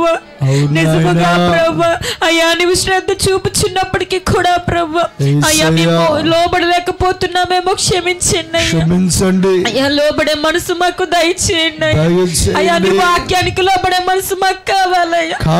అయ్యా నీ దర్శనముకు లోబడే మనసు మాకు కావాలి ప్రభు. మీ దాసులకు లోబడే మనసు మాకు కావాలి ప్రభు. మా గట్టి మనసును దయచేయండి అయ్యా. నిజముగా నీవు అంటున్నావు ప్రార్థన చేయమంటున్నావయ్యా. ఇగో దినదినము కూడా వాక్యం ధ్యానించమంటున్నావు ప్రభు. అయ్యా పరిచర్య చేయమని చెప్పుచున్నావు ప్రభు. అయ్యా పరిచర్య చేసే మనసు మాకు దయచేయండి. ఇదిగో ప్రార్థిస్తే పరిచర్య చేయలేకపోతున్నాము, ఇగో పరిచర్య చేస్తే ప్రార్థన చేయలేకపోతున్నామయ్యా. అయ్యా ఒకటి చేస్తే ఒకటి చేయలేకపోతున్నాము ప్రభు. మేము అట్టి వారిగా ఉండకూడదు ప్రభు. అయ్యా అన్ని అనుభవాలు మాకు దయచేయండి ప్రభు. అయ్యా నిందారహితులముగా ప్రభు సంఘములోను సమాజంలోను కుటుంబంలోను ప్రభు అయ్యా నిందారహితులముగా ప్రభు నీ యందు భయభక్తులు కలిగి నోవాహు వలె బ్రతుకుటకు సహాయము లోబడే మనసు మా అందరికి దయచేయండి. ఇది మొదలుకొని తండ్రి అయ్యా వ్యతిరేకించే మనసును ప్రభు, లోబడిన మనసును యేసు నామములో ప్రతి ఒక్కరిలో తీసివేయండి ప్రభు. అయ్యా నూతన సంవత్సరం రాబోతుండగా ప్రభు, అడుగు పెట్టబోతుండగా నా తండ్రి అయ్యా నీ వాక్యమునకు మీ దాసులకు ప్రభు అయ్యా లోబడి ప్రభు నీ యొక్క నిత్యమైన ఆశీర్వాదములు తండ్రి అయ్యా సమృద్ధిగా మేము అందరము కూడా అనుభవించగలిగినట్లుగా సహాయం చేయండి. పరిశుద్ధాత్మదేవ మీరు మాతో మాట్లాడారు, మీకు వందనాలయ్యా. మీరు ప్రతి మాటను మా హృదయంలో ముద్రించండి అయ్యా. అయ్యా మా హృదయాల్లో భద్రపరుచుకొని ప్రభు నీ వాక్యానుసారంగా జీవించడానికి సహాయము చేయండి అయ్యా. నిజముగా ప్రభు అయ్యా నువ్వు ఆశీర్వదించడానికి ముందు ప్రభు అయ్యా చిన్న చిన్న పరీక్షలు నువ్వు పెడతానంటున్నావు ప్రభు. అట్టి వాటిని మేము గ్రహించుకొని ప్రభు అయ్యా వాటిలో మెలకు కలిగి తండ్రి అయ్యా అయ్యా మేము జాగ్రత్తగా నడుచుకుంటకు సహాయము చేయండి. ప్రతి పరీక్షలో విజయం పొందుకుని ప్రభు ఈ ఆశీర్వాదములు అనుభవించడానికి సహాయము చేయండి అయ్యా. మేము నిర్లక్ష్య పెట్టామేమో క్షమించండి అయ్యా. అయ్యా చిన్నవే కదని వదిలివేసామేమో క్షమించండి ప్రభు. అయ్యా మాలో ఉన్న తండ్రి లోపములన్నిటినీ సరి చేయండి ప్రభు. నీ వాక్యాన్ని బట్టి ప్రభు మమ్మల్ని మేము సరి చేసుకుని ప్రభు నీ మార్గంలో నడుచుచుండగా ప్రభు నీ నవనూతనమైన కార్యములు ప్రతి ఒక్కరి జీవితంలో జరిగించండి ప్రభు. అయ్యా ఈ దినం నుండి మీరు ప్రారంభించమని ప్రార్థిస్తున్నాము తండ్రి. తండ్రి నీకు వందనాలు. విన్న ప్రతి మాటను ప్రతి ఒక్క హృదయంలో నీరు కట్టి ఫలింపచేయండి ప్రభు. అయ్యా వారి జీవితాల్లో నీ వాక్యానుసారంగా జీవిస్తూ ప్రభు నీ మాటలకు లోపడుతూ తండ్రి అయ్యా ప్రార్థన జీవితము ప్రభు అయ్యా పరిచర్య చేసే అనుభవం, వాక్య ధ్యానం చేసే అనుభవం కలిగి ప్రభు నూతన సంవత్సరంలో నూతనమైన మేలు ప్రతి ఒక్కరు పొందుకున్నట్లుగా సహాయం చేయండి ప్రభు. మీ దాసులు బలపరిచి వాడుకున్నారు, నీకు వందనాలు. నాతో మాతో మీరు మాట్లాడారు, నీకు వందనాలు. ఇంక నువ్వు వాక్య పరిచర్య చేసిన మీ దాసులు బలపరిచిన్నయ్యా. ఇంక నువ్వు బహుబలంగా మీరు వాడుకున్నట్టు ప్రభు అనేకులకు ఆశీర్వాదకరముగాను ప్రభు అనేక ఆత్మలు తండ్రి అయ్యా రక్షించబడే విధముగా ప్రభు మీ దాసులు ఇంకను బలపరిచి నిలబెట్టి మీరు వాడుకోనండి. మీ దాసుని బట్టి మీ నామానికి మేము తెచ్చుకోనండి అయ్యా. అయ్యా వారి పరిచర్ని వారి కుటుంబాన్ని కూడా దీవించి ఆశీర్వదించండి. ఈ సమయంలో చేరవచ్చిన ప్రతి బిడ్డను కూడా మీరు దీవించండి అయ్యా. బిడ్డల కుటుంబాలన్నింటినీ మీరు ఆశీర్వదించండి అయ్యా. బిడ్డల ఆశని మీరు తృప్తిపరచండి ప్రభా. అయ్యా వారి జీవితాల్లో కోరుకున్న ప్రతి కార్యములు సఫలపరచండి. నీ వాక్యాన్ని బట్టి నీ బిడ్డల తండ్రి అయ్యా తమను తాము సరి చేసుకొని ప్రభా నీ వాక్యానుసారంగా జీవించే కృపను ప్రతి ఒక్కరికి అనుగ్రహించమని అయ్యా ప్రాముఖ్యంగా రేపటి దినాన్ని జరుగు ఆరాధనలో కూడా మీరు మాకు తోడుగా నడిపించమని నజరేయుడైన యేసుక్రీస్తు నామములో అడిగి వేడుకొంచున్నాము తండ్రి, ఆమేన్. మన తండ్రి అయిన దేవుని ప్రేమ, కుమారుడైన యేసుక్రీస్తు యొక్క కృపయు, పరిశుద్ధాత్మ కన్య సహవాసము సన్నిధి ఇప్పుడు ఎల్ల సదాకాలము మనందరికీ, స్థానిక సంఘ కాపరి వారి కుటుంబానికి, మరొకసారి కోచిన సంఘం అంతటికి సదాకాలము తోడే ఉండి నడిపించును గాక. ఆమేన్. సిలువ రక్తమే ఆమేన్. ఆమేన్.